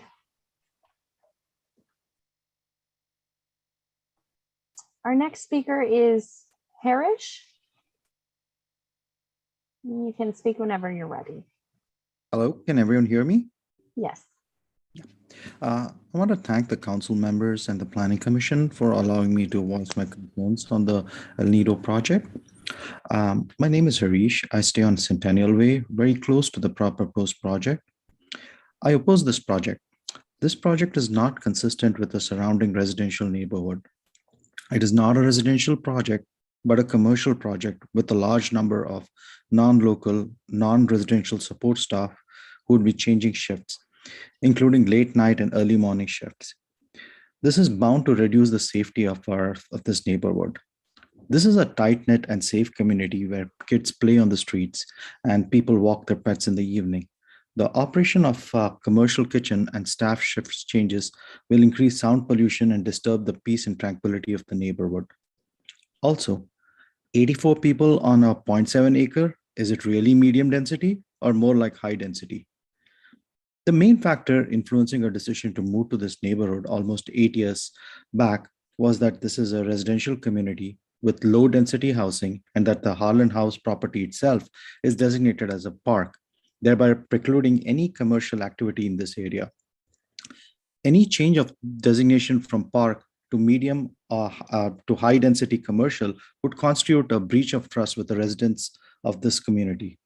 Also, it is not clear why the West Side Plan as a whole, which has a much larger scope, is being changed with potentially wide-ranging implications just for this one project.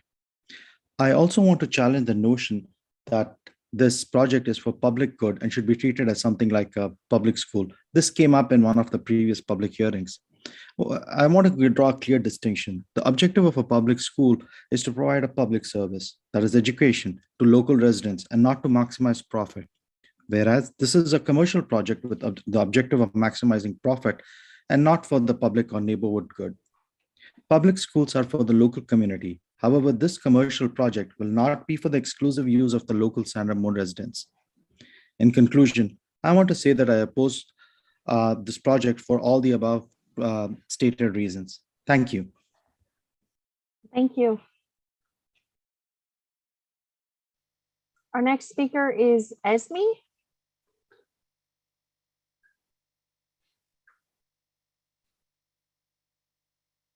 Hi, can you hear us?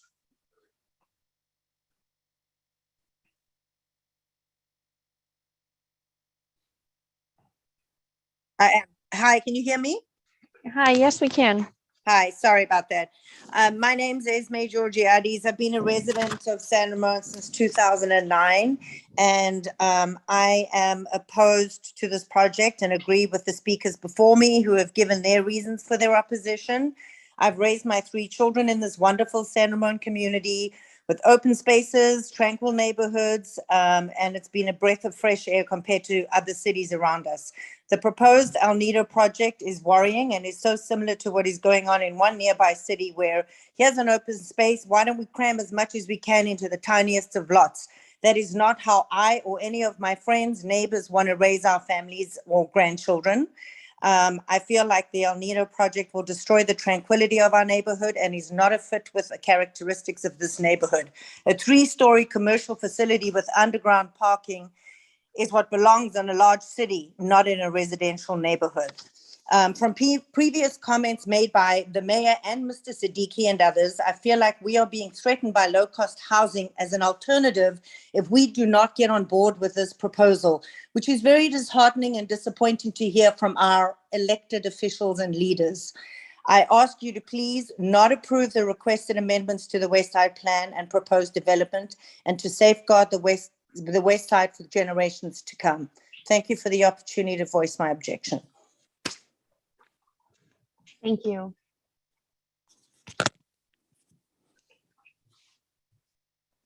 All right, and our next speaker is Menelaus Caravelis. Hello, I hope I can be heard. Hi there. Dear members of the Planning Committee, I would like to stress that, first of all, I introduce myself. I live nearby at Centennial Way. We're here since 2019, I believe, so not long ago. What I would like to stress is that this is a commercial development.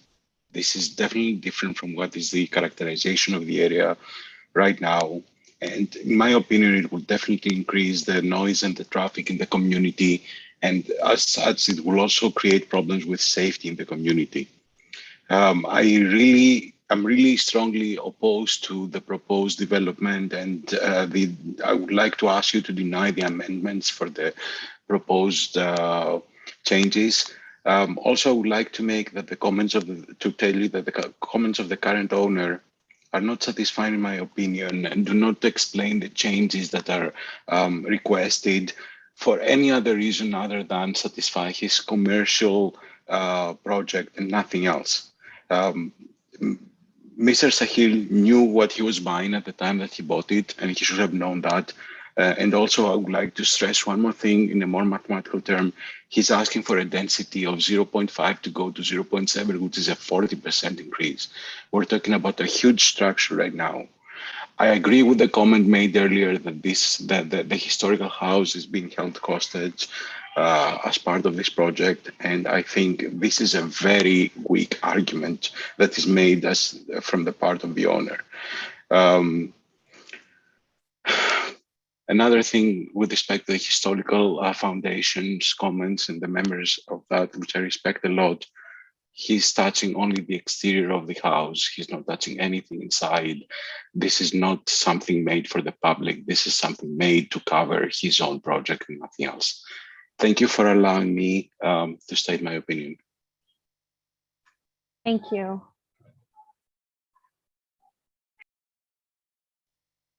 All right, our next speaker is Jia Gang Lee. Hi, can you hear me?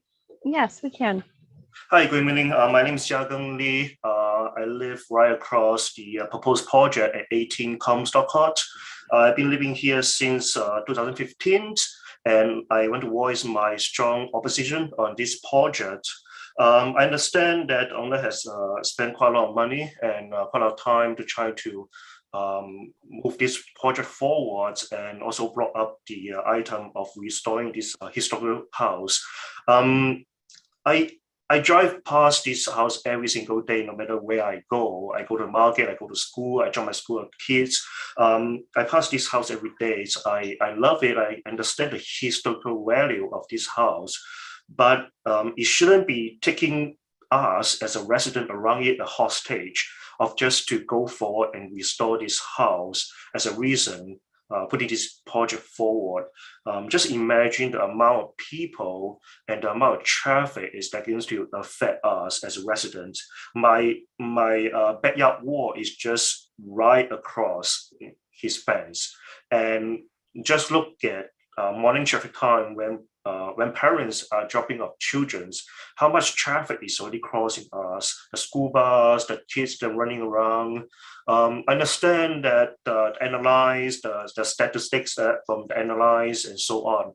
But we residents are humans, we are not numbers. I mean, if you live here, you feel it.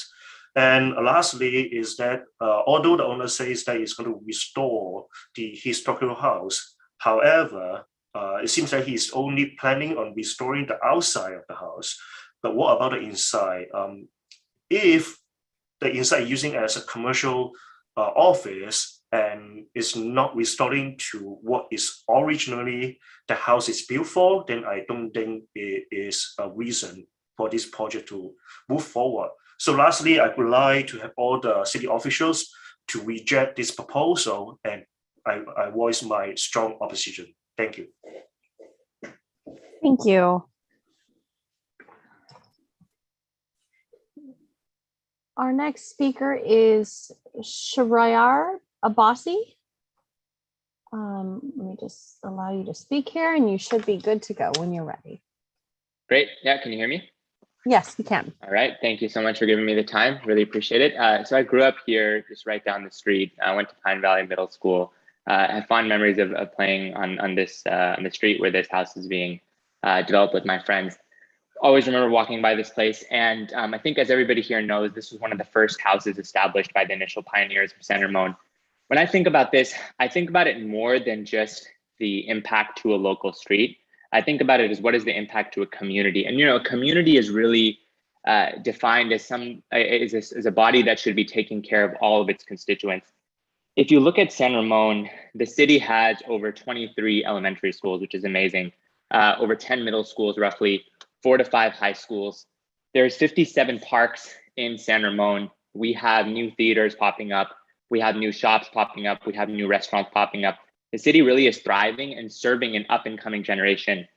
What I wonder though is who's really in our community taking care of the elder generation, of the generation that has been around for 20, 30, 40 years, serving and sacrificing in the city. There are a handful, maybe 4 or 5 assisted living facilities, or slightly more than that when it comes to San Ramon. So I really think we should take a bit more of an expansive approach here and very strongly support this project. I think we have to consider the long-term impact to the community as people age in the community. What are some of the needs of the city? I also think that it's important to remember that if you have somebody who can come and do historical preservation, meet the community needs, and provide social benefit, and then of course, there's going to be business benefit because this is just how a business structure works. And I think the people who live in the neighborhood, generally very affluent people, many business people, doctors, they understand business, they understand profits. But if you have somebody who can get all 4 of these areas, that's really solid social benefit, historical benefit, and community benefit. So I strongly affirm this project, and I would encourage the commission to vote to approve. Thank you. Thank you. And we're moving on. We have Madhu Pantaligal.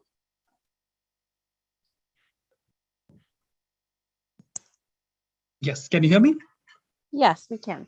Perfect, thank you. Hello, Planning Commission members. I'm a resident living at a stone throw distance from the Harlan House property.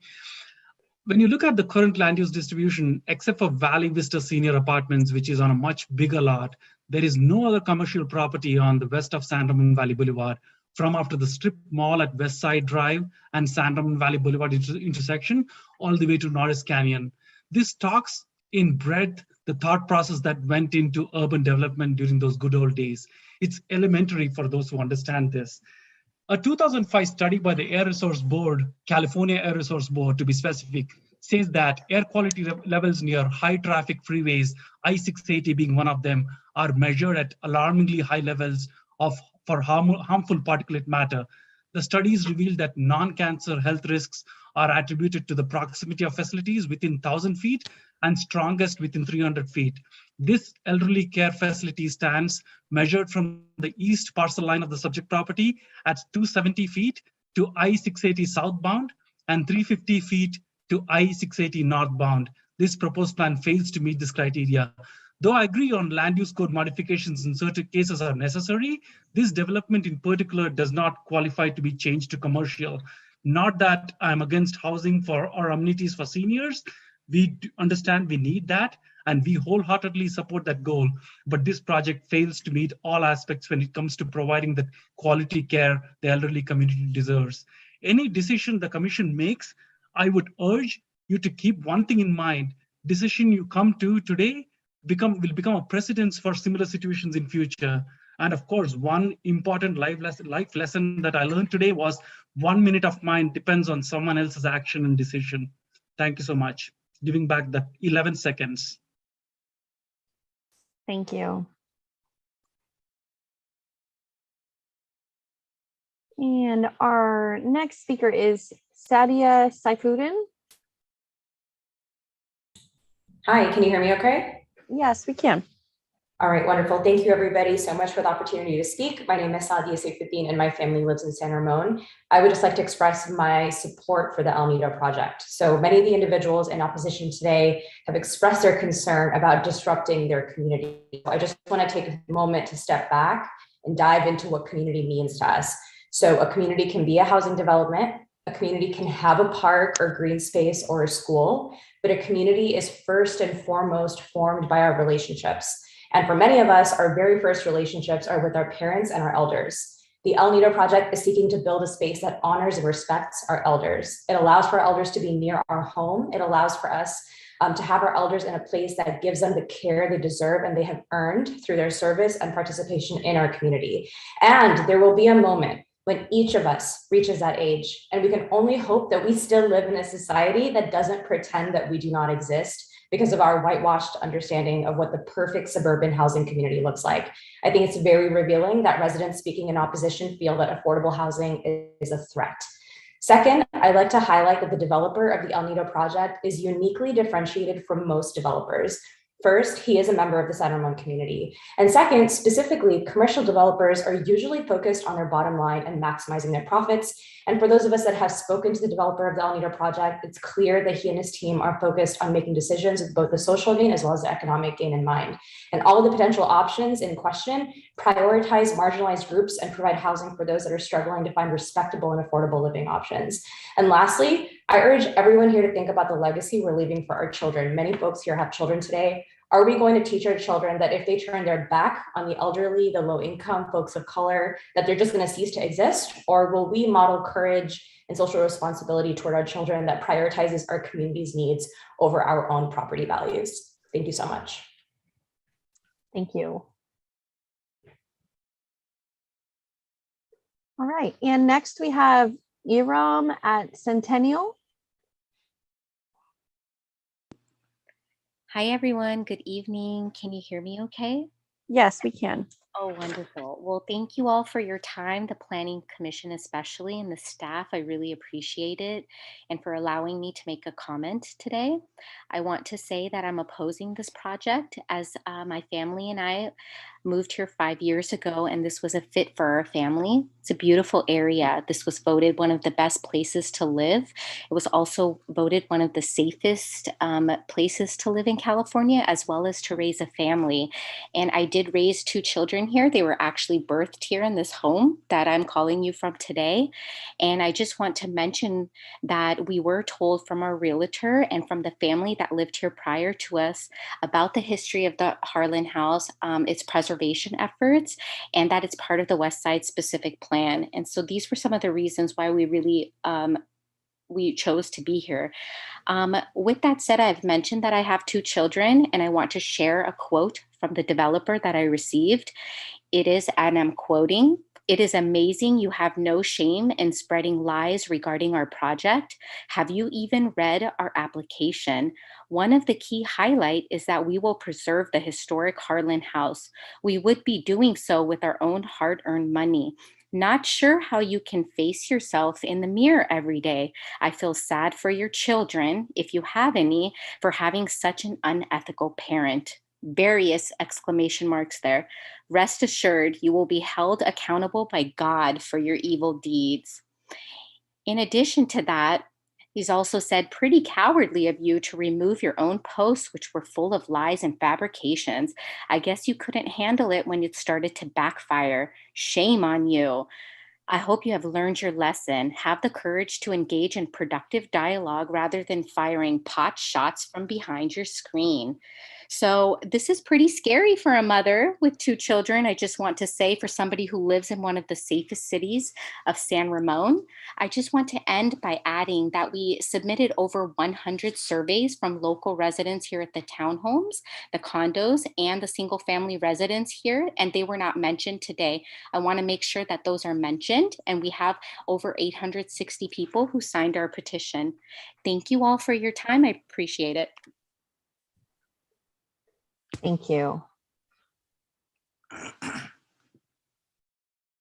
And our next speaker is Madhuri Shamana.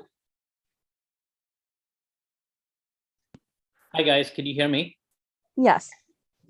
Thanks for the opportunity. I have lived and rented on Centennial Way for the last 6 years, and we've been extremely happy. In fact, we are so happy that we bought this property last year. I would like City to confirm if this is a residential property or a commercial property. If it's a residential property, then it should be given the due respect to have a residential project. This is too big of a project for 0.7 acres. It'll increase traffic immensely. I have a 6-year-old daughter, and she walks and bikes quite often on that street. This will certainly increase the risk due to increase in traffic. I would like City to interview the residents and understand our concerns before approving this project. I agree, we need such projects. However, in not such a small land and not in the middle of old houses. I would highly appreciate if City finds a property where they can build this. This is important for old people, and I have a ton of respect for my old people. My mother has passed away and my father is alone, and I think a setting like this would be great. It's just in the wrong location. Thank you very much. Great, thank you. Okay, and we have Ismail Mohammed.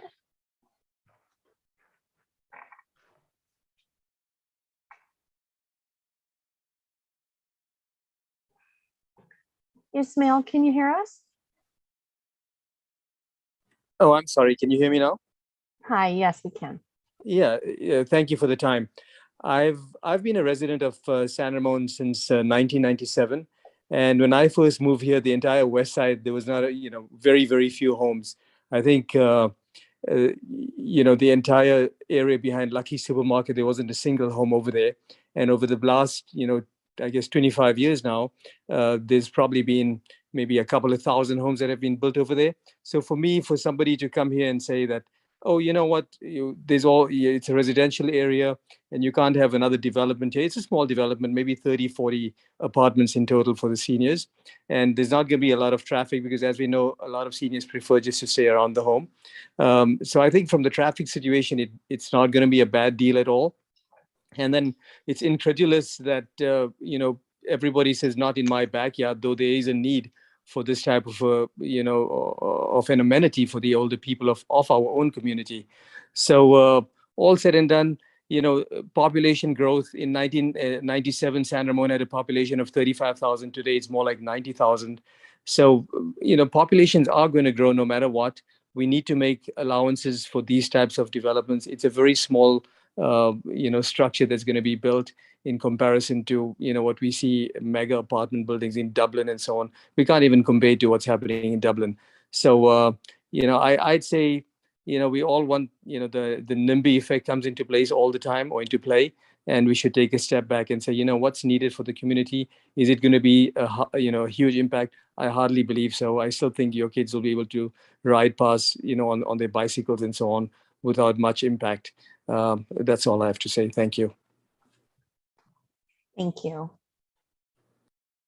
And through the chair, it looks like that was our last comment. And we just had three more hands go up. So I will just continue to let them speak. Harry G, it's your turn when you're ready. All right, can everyone hear me? Yes. All right, thank you for the opportunity to speak. My name is Harry Georgiades, and I live in Century Oaks Court, just up the road from the proposed El Nido project. When we bought our current home, we really came to appreciate the rich history of our neighborhood with the Holland House at the bottom of the street and the Glass House further down San Ramon Valley Boulevard, which I run and walk past every day, as well as the Museum of the San Ramon Valley in Danville. I am an engineer and I've overseen many large commercial construction projects, and I have the following comments in opposition to the proposed El Nido project and the amendments to the West Side Specific Plan. I really want to state categorically, this is not about assisted living facility. It's about cramming so much into such a small location when there are other developments that are being proposed in San Ramon. There's, I don't know how many bed facilities that are being proposed in Bishop Branch facility. We need to consider that. But as we all know, the West Side Specific Plan was developed to guide the orderly growth of the entire West Side. The plan states that its goal for the West Side is to preserve the open space character of the area, at the same time, create a high quality, attractive community of lasting value, which enhances the unique visual and scenic qualities of the area. The commercial facility, especially one this large, 3 stories with an underground parking, and one that significantly takes up more land space, more space use, and reduced parking space, does not fit in with the desires and goals of the West Side Specific Plan goals and objectives. Such a development is more akin to a large city, not a residential neighborhood. The significant amendments to the West Side Specific Plan opens up further areas within the West Side to development of this nature, all to appease one developer who has a 0.7 acre lot who wants to maximize his profits. Pat Boone stated in that this developer had every intention of demolishing the house, but he soon realized that he needs to try and preserve it because it needs the designation of properties and buildings of significant public interest for the historical house, so they can get the amendment approved that will enable him to build the assisted living facility. It's amazing how many people who no doubt are the developer supporters have threatened the residents with the alternative, with what the alternative will be to what the developer wants. The slick developer states that he has gained many supporters in the neighborhood. I struggle to understand who those people are when so many people are against it, as seen in the resident and Change.org surveys. In closing, no project will be successful if the stakeholders most impacted are not on board. I ask you to reject the amendment changes to the West Side Specific Plan. Thank you. Thank you. Okay, next we have Pisky Mike. I'm not quite sure how I'm pronouncing this, but please feel free to correct me. Yes, my name is Michelle. Can you hear me? Yes. Okay. Hi, thank you for allowing public comments. I agree that we do need more senior housing, but this location would not be safe for seniors. I have lived in the surrounding area for the majority of my life and moved back to San Ramon a year ago. I bought a house on Centennial. I selected this house because of the surrounding rolling hills, open space, and for the historic Harlan House on the corner. My husband and I enjoy traveling and visiting historic hotels and mansions. We have also participated in some local promotional videos for some of the historical homes in the Bay Area. It is not my selfish desire for a park and historic house I can visit, but the safety of seniors should a facility be erected at this location. Both my parents ended up in senior housing. My mother escaped 3 times from 2 separate facilities. Police had to be dispatched to find her. Her home was fully equipped with bed alarms, door alarms, and sufficient staffing, but accidents happen. Per Alzheimer's Association, 60% of patients exhibit wandering behavior, which in many cases leads to elopement. Elopement is when an individual with cognitive loss leaves a secure place, such as a senior assisted living facility. 34,000 Alzheimer's patients elope every year. 24% of those are patients of senior housing facilities. When purchasing my home, it was never disclosed to me that there was a proposal for a senior housing facility, nor anything about underground parking. From what I can see, there isn't any underground parking anywhere in this neighborhood. The reason why I'm objecting to the El Nido proposal is because this is a dangerous location for seniors. I am certain there is a more suitable, safer location for a senior housing facility. I urge you to not move forward with the proposal El Nido Senior Assisted Living Facility on the corner of West Side Drive and San Ramon Boulevard. I very much oppose this project. Thank you for your time. Thank you. We have Sandeep. B.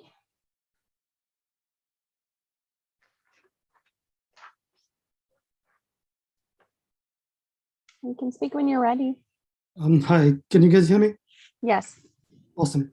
Hi, I'm Sandeep Bhatnagar. I've lived in Sentinel neighborhood for 12 years and in San Ramon for a good 22 plus years. Some interesting observations from today that I have seen. Most people who are not in the immediate neighborhood of this project, they seem to be supporting this. I heard Pat Boom, Mr. Mirza and Siddiquis. I also heard two former park commissioners agreeing to support an appeal to replace a designated park with a high density residential multi-family home. Interesting. I heard Pat Boom say that Mr. Siddiqui wanted to build a multi-family home here initially, and now he's replacing these with an 84 occupants senior assisted living facility. Is that really a better option than building townhomes? I'm not sure of that. I also heard Mr. Siddiqui say that he met with both the HOAs, and I would love to hear which one said yes to his plan, because when we met with the representatives of both the HOAs, they all categorically opposed it. And I think I have some of those emails in writing as well. I never heard Mr. Siddiqui say why he really bought a land which was designated as a park and is now seeking multiple amendments to that, right?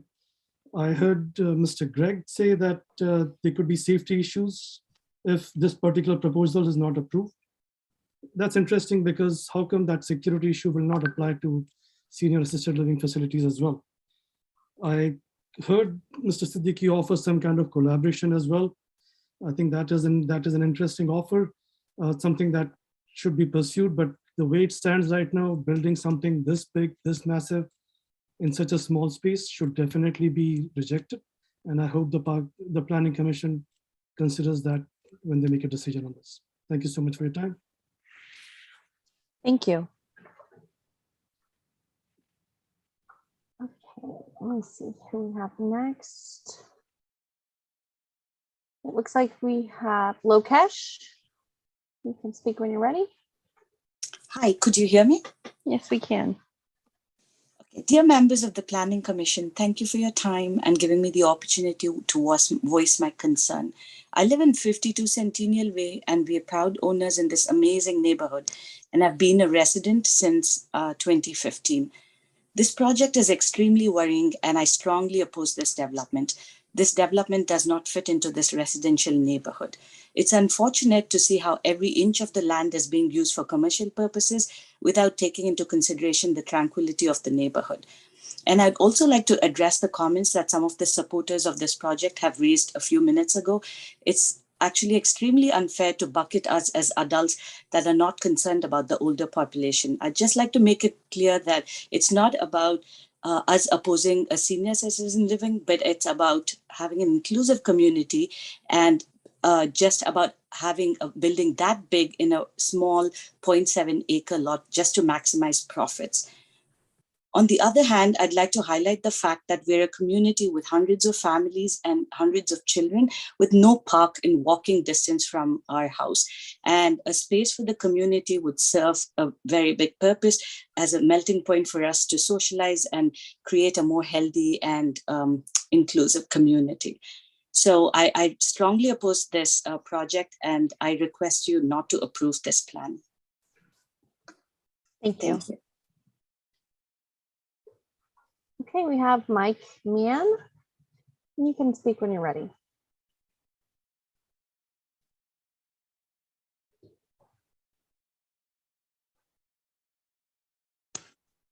Hi, Mike. Can you hear us? Yeah, can you hear me now? Yes, we can. Sorry about that. Thank you for staying up late, commissioners. I live in San Ramon, and my family's lived in the valley for 4 generations. So first of all, the history I love, and so much would love to see this house preserved in a good way. Secondly, my dad is taking advantage of the senior living facilities here in the community, and it was a lifeline to him. So blessed that he had that opportunity and enjoyed it much. With that said, one of the observations I've had with my dad and visiting various facilities around the community, we have senior living facilities, assisted, is that every one of them at some point was overparked. I did not go to one where at some point they apparently got beyond their planning. I'm sure they presented great plans too, but they ended up on the street and people having to walk from their cars to it. These weren't the residents necessarily, but people who came to visit and care workers. Unfortunately, the difference with this plan is there's really nowhere for them to park if that happens. And in my mind, it will happen. So either they have to choose to park where they're not supposed to, or go far into residential neighborhoods, which will increase the dangers in that community. I think you're going to have a problem. I think you're going to have with 80, hopefully people have visitors, family visiting, as well as the emergency and other people coming to visit and help. They're going to be walking across a very, not very safe intersection there. It's already kind of sketchy at times. So you're going to, there's going to be problems. I think there's going to be tragedies and there's going to be grief with what you've got set up there. But it's hard. I appreciate the hard work this man's done. I wish him well, and I wish San Ramon well. One thing I love about this city is how well it's been planned and thought out. And I'm just concerned this may not fit in what I've seen in history. So thanks so much. Blessing to be in this community. Thanks, Mike. Okay, at this time, if anyone else has a comment to make or would like to speak, please raise your hand so we have an idea of how many more people would like to speak. Mike was our last commenter. It looks like we have another hand that just went up. So please raise your hand if you do intend to speak so we could get an idea of how many speakers we will have. So I'll bring in our next speaker. Right now it is our last speaker and your name is Yip and you can speak whenever you're ready.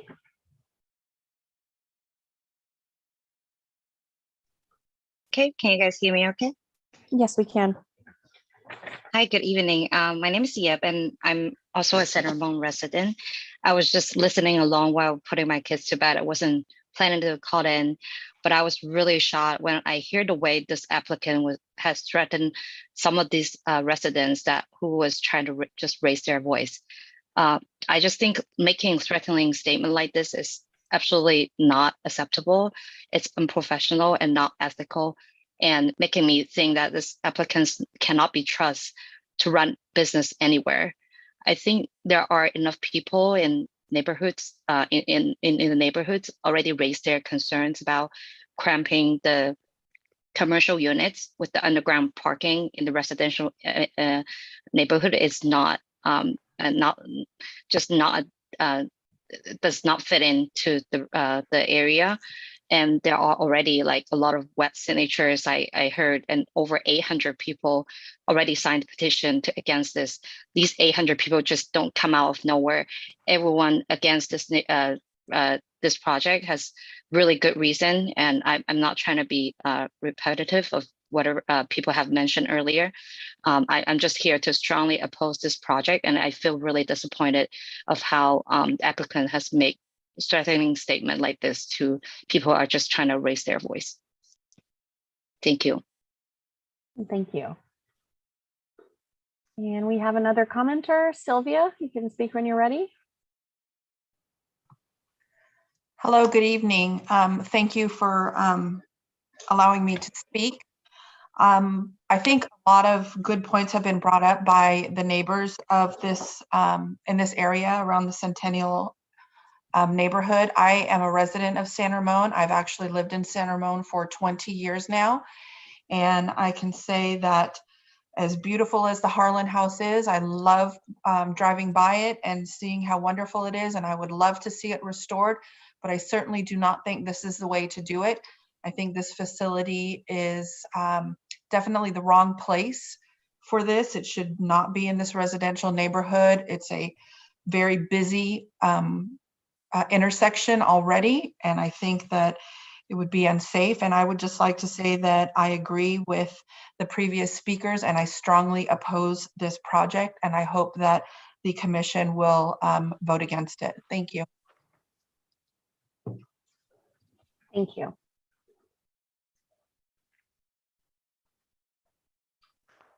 Another hand here from Rajesh Shah. can speak when you're ready. Can you hear me? Yes.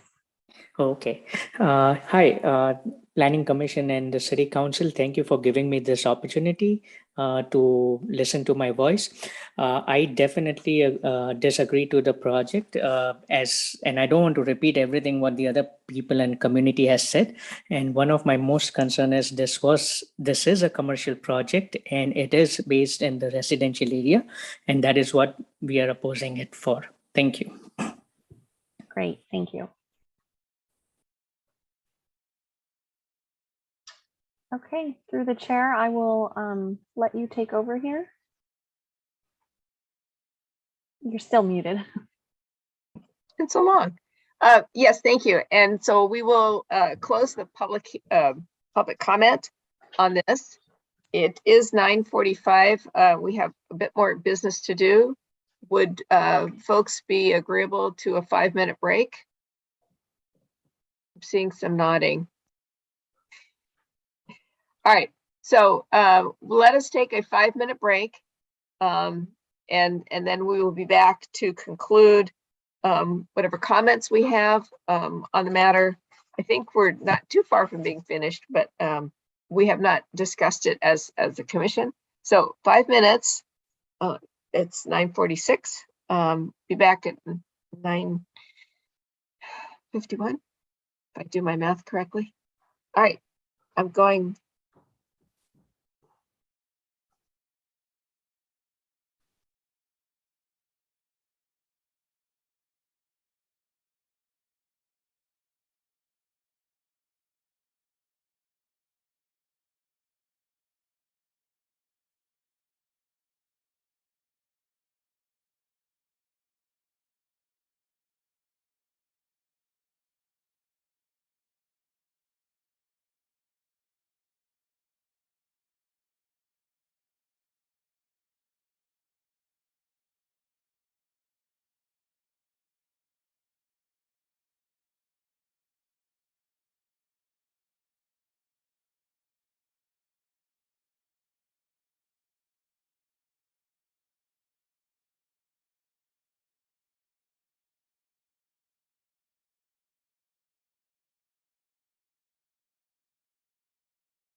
Okay, it looks like we are all back or heading back, coming back. Thank you so much. Appreciate that. So after closing the public comment, we do have time for some discussion. I know that in the staff report, we also got the first pass at the Sequa document. So we have an opportunity if there are items you wish to discuss at this time. So what is the pleasure of my fellow commissioners? We got information about the specific plan, the Sequa analysis, the development and land use permits as part of the packet tonight.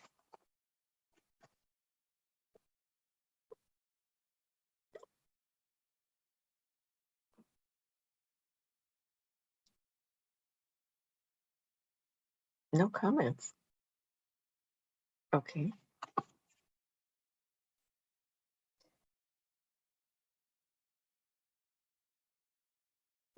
Oh, Commissioner Marks, thank you. Saved me from the long silence there. Can you unmute yourself? Thank you. You were about to just randomly select us, is that it? I have to tell you, you were at one location and Commissioner Wallace is right beneath you on my screen, so it was a toss-up. But I called on him before. Go ahead. I guess what I'd like to do is explore an idea. If this project is approved, and I have no idea whether it's going to be approved, but I want to point out something. And just give me a minute here. Okay. In the December 17th staff report, we were told that 40 parking stalls were required and 33 were proposed for a 7-vehicle or 17.5% reduction in parking. In the staff report for tonight, it's now 30 stalls that are proposed, which is a 25% reduction. And I'm not quibbling with that, but it raises the question for me that it is possible that there will be times when there is overflow parking at the facility. So I spent some time walking the neighborhood, and it seems to me that there's no reason that I can see that the no parking signs, that it's a no parking area on the public street. You can take a look at a lot of different streets in the city, from Pine Valley to Broadmoor to Devona to Montevideo, where you have bike lanes that are striped on the street, and yet curbside parking is allowed in front of those houses. There are no houses that front on West Side Drive between San Ramon Valley Boulevard and Centennial Court. In fact, houses back up to it. Some of the houses are elevated above the street by 2 or 3 feet. It seems to me that one of the ways that we could provide a safety valve relative to parking is to eliminate the no parking designation on that street, West Side Drive, between San Ramon Valley Boulevard and Centennial Court, on both sides. I don't know if there's going to be overflow parking. I can tell you that my parents were living in 2 different facilities, one in Los Angeles, and then when one of my parents died, up here in Danville. There were very few times when there was overflow parking, but in a small way, maybe we can assuage at least some of the concerns of residents that there will be parking on their streets.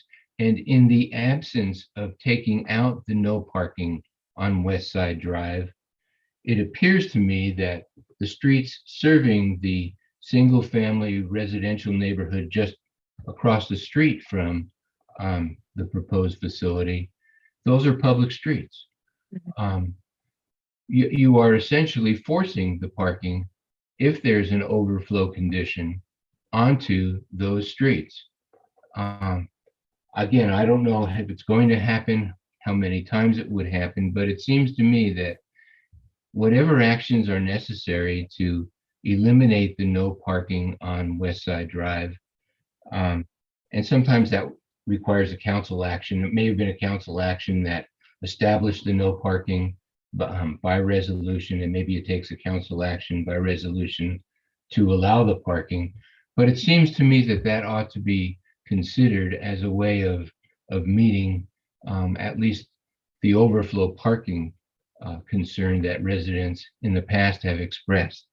And so I would like the Planning Commission to consider that when and if we get to the point where we're going to make a decision about this project. Allow parking on West Side Drive on both sides of the street between San Ramon Valley Boulevard and Centennial Court, not on the other streets, but in that particular area. I think that's a very good suggestion, and staff, I hope you got the opportunity to jot that down. Yeah, through the chair, yes, I know that we do have our traffic engineer and civil engineer in the audience. They may be able to speak at least with regards to the no parking on West Side Drive. I don't know if that would be something that you'd like to hear from them from this evening. Well, I would prefer that they don't shoot from the hip. We could hear it at the next meeting if there's a reason why you can't have parking on the street. But again, it just seems to me that you can go around lots of streets in San Ramon. I could give you 7 different areas outside of what I just gave you, where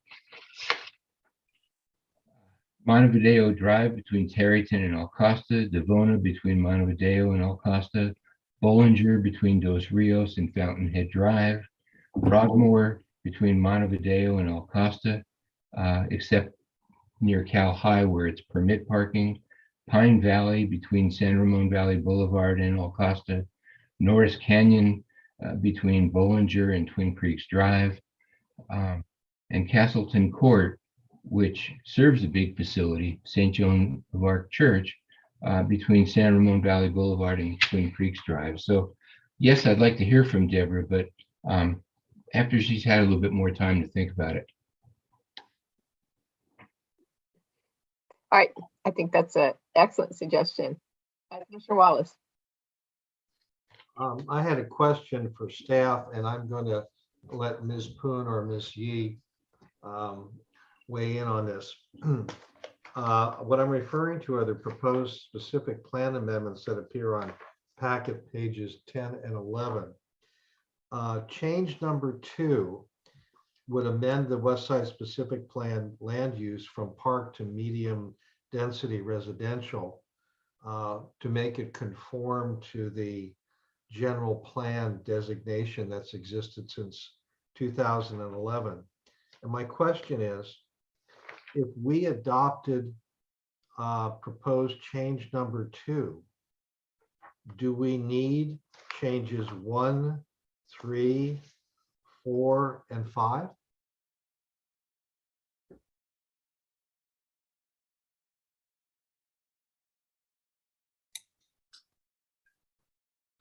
Perhaps maybe I can take this one. Changes 1, 3, 4, and 5 are proposed changes by the applicant to the policies and the definitions in the specific plan. They're policies and guidelines, but they're not. They don't prevent the development from being able to develop at the FAR or lot coverage, as long as the lot coverage and FAR are changed to allow for the type of development that they're proposing. Those policies do not specifically speak to really they're general statements, and they're not specific to this particular project.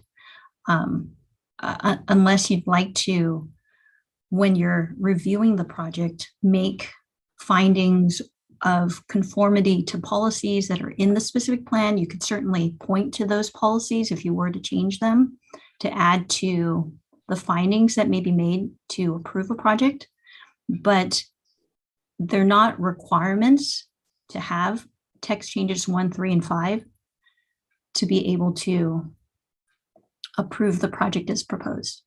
Okay, looking at the zoning ordinance, which would apply because there's no specific, no pun intended, land use areas. I mean, what you can and can't do. This is a medium residential zoned area. And as I read the zoning ordinance that would apply, and a care facility of more than 7 patients or residents is allowed with a use permit. So that as long as the zoning is changed to medium density residential, that's all that's really required in order to have an assisted care facility. Am I right? You're right. And actually, residential care facility for 7 or more people is actually a use that's allowed through use permit in any residential zone. And so regardless of whether it was RM or RS or high density, any proposal to establish a residential care facility would require a use permit. Right. So really, again, this is a hypothetical. All that's really required under the proposed specific plan amendments to allow the assisted care facility as proposed is to change the land use designation to match that already exists in the general plan, and to incorporate into the specific plan the FAR and lot coverage requirements that would be required for this specific project. That's correct. Okay. Okay, I just want to make sure that I had that clear. And you brought this up, I believe, at the last meeting, but just so I'm clear, the current land use designation for this parcel is medium density residential. I believe you said, and I'm not trying to put words in your mouth, at our last meeting that under the current state laws, that the general plan alone allows development of a residential project that fits within our zoning requirement definition of medium density residential. Is that right? Right. So the way that state law is written, the general plan and the specific plan do not have to be in conformity in order to allow a residential development to be constructed. As long as one or the other document has a residential designation that allows for residential, then you could develop the site with a residential development, even if the two land uses were in conflict. In other words, even if we didn't change the West Side specific plan to change the land use from park to medium density residential, if this particular parcel were sold to someone else, say Bob, and Bob wanted to put in 10 units on that 7/10 of an acre, that would fit within our general plan, would it not? Yeah, so with a density range of 6 to 14 dwelling units per acre, you're looking at anywhere between 4 and 10 units based on the general plan designation. Assuming no density bonus, and then the number could go up a bit if a density bonus were applicable, correct? That's right. Okay. And last question. Let's assume hypothetically that the property was sold to Bob, and Bob wanted to put in at least 10 apartment buildings on this property. Would SB 330 apply at that time?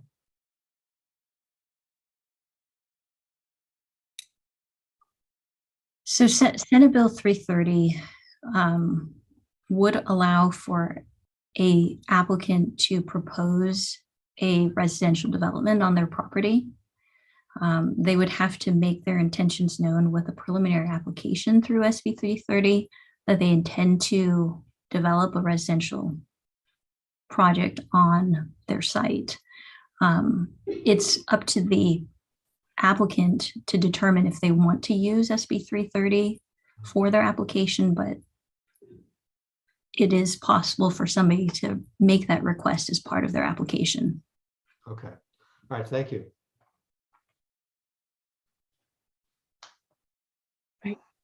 Commissioner Alpert, Commissioner Edwards, questions, discussion? I'll defer to you, Mr. Alpert.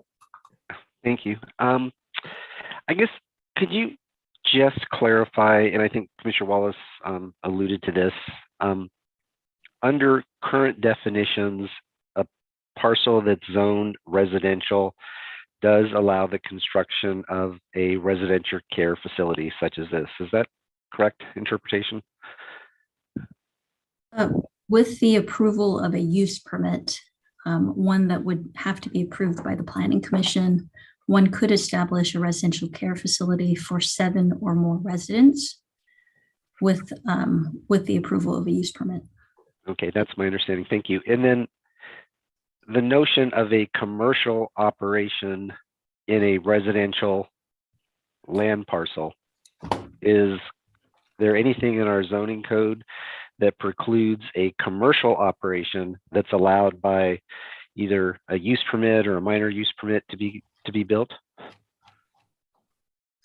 Does that definition of commercial have any bearing in what we're talking about here? So I think the best way to answer this is that in the zoning ordinance, there is a table 2-1, that defines what allowed land uses and permit requirements are in residential zones. And that list has a number of different land uses that may or may not be permitted in a residential zone. They go from anywhere between a library to a golf course to agricultural uses, all the way to residential care facilities, supportive housing, transitional housing. So all of those types of uses have a commercial or recreation or agricultural use. Those uses could be established either with a use permit, or they might be primary permitted uses in a residential zone. But most people do associate those uses as commercial businesses. But based on table 2-1, commercial uses can be established in a residential zone. It just depends on the permitting requirements of that table. Great, thank you. And then third question, could you highlight again, why are we doing a specific plan amendment if it's not required? Is there a benefit to what we're doing right now, or should we just defer back to the general plan designation? I can answer that if you want, or in tandem with Cindy too. Cindy can jump in anytime. Go ahead, Alicia. Yeah. So it's the change is driven. So your goal is to always be consistent with the general plan. You have your specific plans and other documents, zoning and so forth, to be consistent with the general plan. As you know, this specific plan has been not consistent, I guess, since 2011. So it was driven. It's driven by an applicant seeking a permit to, they will not be able to successfully get the permit unless you can show that they're in conformity with the general plan and specific plan and so forth. So that's what drives this specific plan amendment to be done at this time. The goal is always to change it. So sometimes you see staff, they will take it upon themselves to update specific plans without a application pending. But in this case, it's the application pending that drove it. So if I understand the answer, thank you, Alicia. It's desired, but under current state law, not required. Is that fair summary? Yeah, under SB 330 gave a new twist recently. So, the designation as of, I think, like January 2018 kind of sticks. So you can't down zone in that sense, reduce density. So whatever your zoning was at the time, it sticks, with the in mind that, yes, housing is important, should be produced. But just through the chair, I think we need to make the distinction between a residential project that might be proposed consistent with the general plan, as opposed to a land use permit that's allowed in a residential district that would be consistent with both the general plan and the specific plan. They're not the same thing. SB 330 creates a different set of circumstances in terms of approving a purely residential project as opposed to a care facility. Does that help? It does. Thank you. Okay. Okay. No further questions.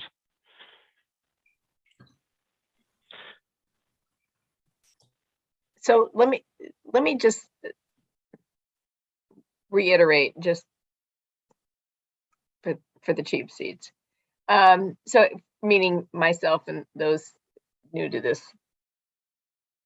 you could put the same 3-story building on that property and rent those units out. And there would be very little that any of us, we would not necessarily be sitting here having these long meetings under current state laws. It sounds like. Now, the numbers have to match the site. But because we're calling this a senior care facility, this is why we're going through this. But the building could be exactly the same, but a slightly different use, and we would not be in the position of being able to say no to it. If I understand SB 330 and some of the other laws. Yeah, perhaps maybe I can just reiterate that if it was a purely residential development, SB 330 does not allow for a city, unless there are specific circumstances that are laid out in SB 330, to deny a residential application. Okay. And it could be designed as 3 stories. It could be designed, with a certain type of density within the range or allowed by density bonus. The city has limited objective standards that we can apply to the design. But there are still development standards that would be in place that would at least limit the development on that site. Keep in mind that we don't have FAR or lot coverage requirements for a residential use. Mm-hmm. We do have them for care facilities because it's a non-residential use. And so that necessitates the change to the specific plan to allow for that exception. And amongst other things that are being requested, like the parking reduction and the land use. But if it was purely a residential development under SB 330, the design more or less could be similar, and you would only be able to, as a city, apply specific objective standards. Thank you. That was my understanding, but I appreciate how you walked me through it again. Appreciate that. And okay, Commissioner Wallace, your hand is up. It is, sorry. I want to follow up on Mr. Barr's comment, and so I want to give him a hypothetical. Suppose the property in question is sold to Bob. Instead of building apartments, Bob really likes the idea of assisted care facility. But Bob says, I don't want a big one. I want to build a assisted care facility that does not require either an FAR or a lot coverage amendment. I'm going to build it within the confines of those terms as used in the zoning ordinance. Would Bob be eligible to ask for a use permit from the city for that type of use based solely on the fact that the general plan designates that property as medium density residential, and under our zoning ordinance, an assisted care facility is permitted on that type of zoning with a use permit? Well, I'll give the city attorney a chance to correct me if I'm wrong, but my take on it would be no, because the findings would not be consistent with, you need to make findings for the use permit that would be consistent with both the planning and zoning. In this, excuse me, the general plan and zoning. And in this case, the zoning is the specific plan. So the specific plan would need to be amended to be a consistent residential land use along with the general, to match the general plan, which allows for the use permit process to go forward. Is that right, Alicia? Yeah, Lauren's correct. So specific plan is next in the hierarchy of you know, so you have general plan, specific plan, zoning, and specific plan often takes over, you know, if it's adopted, sometimes it's adopted as the zoning of that area. Does that make sense? It serves as the de facto zoning for the property. Yeah. Okay. Most of the time. So in the hypothetical that I gave you, Bob would need to have a specific plan amendment to change the designation of this lot from park to medium density residential, even though the general plan designation for that property is medium density residential. Yeah, the exception is granted through the SB 330 and other state laws. Right. It's not applicable to a care facility. Right, because that's not a residential development. Okay. Well, again, we say it's not residential. It has residential characteristics, but it also has commercial components. It's considered group quarters in some ways because people are living there. Yeah, I seem to recall that came up in some other facility down the road a bit. So. Yeah, several times. So. Okay, thank you. Through the chair, if I could just also just add, under SB 330, a housing development is a project considering residential units. And so in this case, care facility would not be defined as a housing development project under SB 330. Right. Thank you. All right. Any other additional, Commissioner Edwards? Go ahead. Yeah, I just want to take a moment to thank the members of the public for their participation in these hearings. I don't think it's been mentioned, but we've got 160 pages of written comments. We've had numerous parties call in. Parties have called in numerous times. We've had husbands and wives call in separately. And I just want to assure the members of the public that we've heard you. I think that the comments that we've received, both in favor of this project and in opposition to the project, they're valuable. They're valuable for us. I just wanted to just take a moment to say that. One of the things that we've heard a lot tonight is, I don't like this particular project, and we should be doing something else with this land. And I suppose that I would just want to comment that we as members of the Planning Commission don't have the ability to tell this project applicant that they need to do something else. We need to consider the project that's in front of us. That is our charge. And I think that in doing that, I think that we need to consider the alternatives for if we say no. And I think that, you know, a lot of the dialogue that we've heard tonight, particularly between Mr. Wallace and Ms. Yee, is very much about, you know, listening to the community and listening to the concerns about traffic and buildings that are out of character with the rest of the neighborhood. And what happens if we what happens if we say no to this project? I think we need to give that consideration. Something that hasn't really been mentioned, one of the things that we're looking at with the specific plan is to add the inclusionary zoning ordinance that applies to other places in the city to this specific plan area. And I do think that that is something that's very, very important for us to not lose sight of. And I think that's all.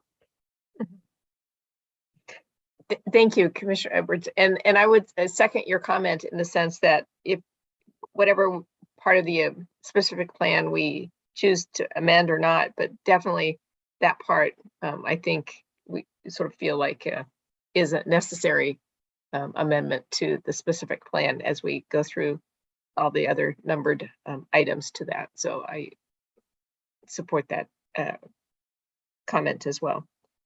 All right, other discussions on this for the evening? Because I think according to the staff report,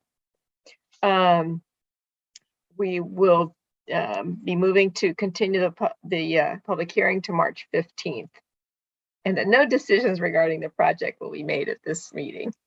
So do I need to ask for a motion to continue it, or should we just declare it being continued? All right, Commissioner Alpert. We were also asked to provide any comments on the application itself.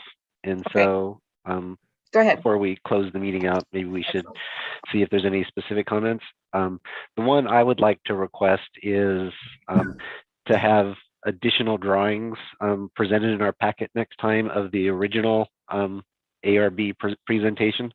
I happen to be the liaison to ARB, so I've seen them and have copies, but I think it would be valuable for the rest of the commission to see what the applicant originally proposed. And so we could evaluate that, you know, when the time is right, you know, and that was my only real recommendation on the project at this point. I was wondering, thank you. I think that, can I follow up on that one? You know, I would also say that looking at the proposed site plan with the footprints laid out, I know this sounds silly, but I don't see where their trash facility is. And that has been something that has bothered me in terms of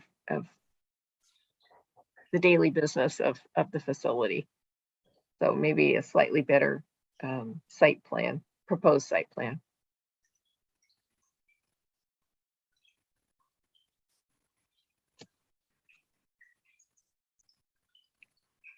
Anybody else?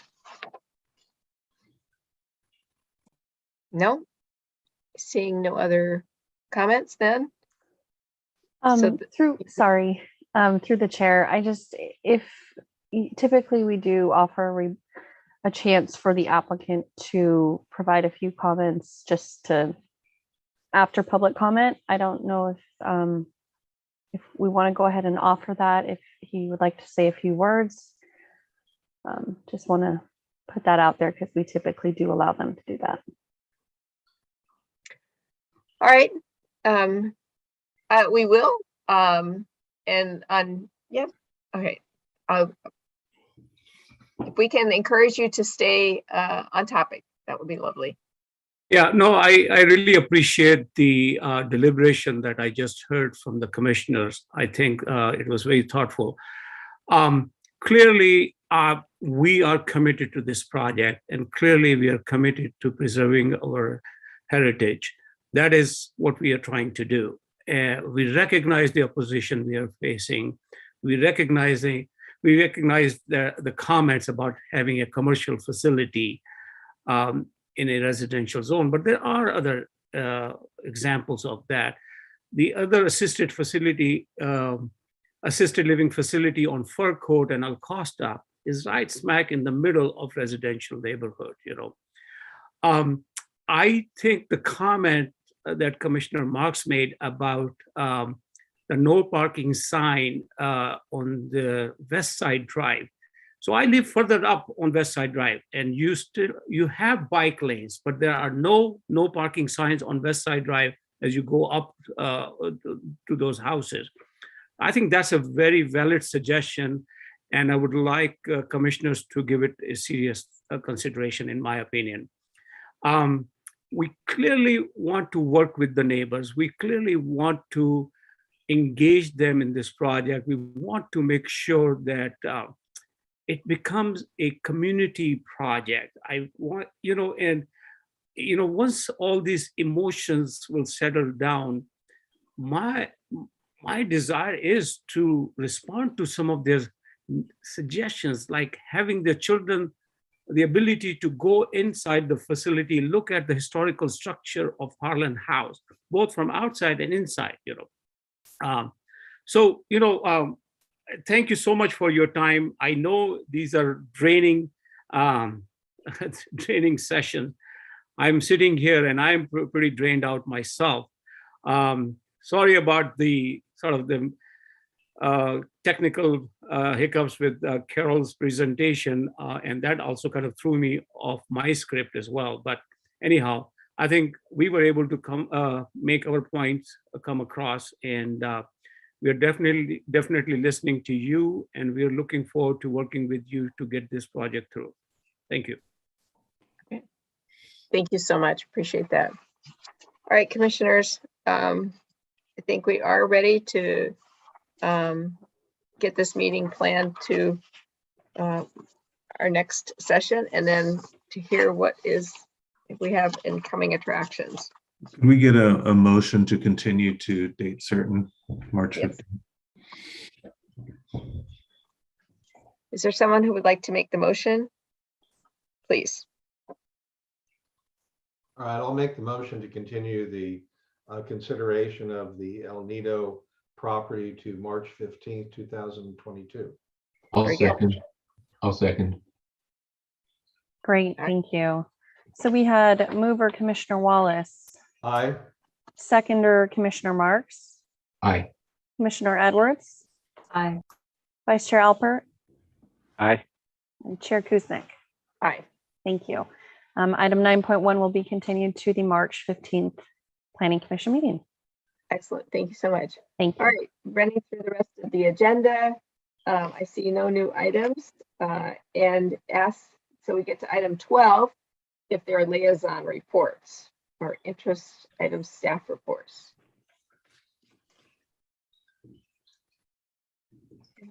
Okay, Mr. Barr, do you have some updates for our commission?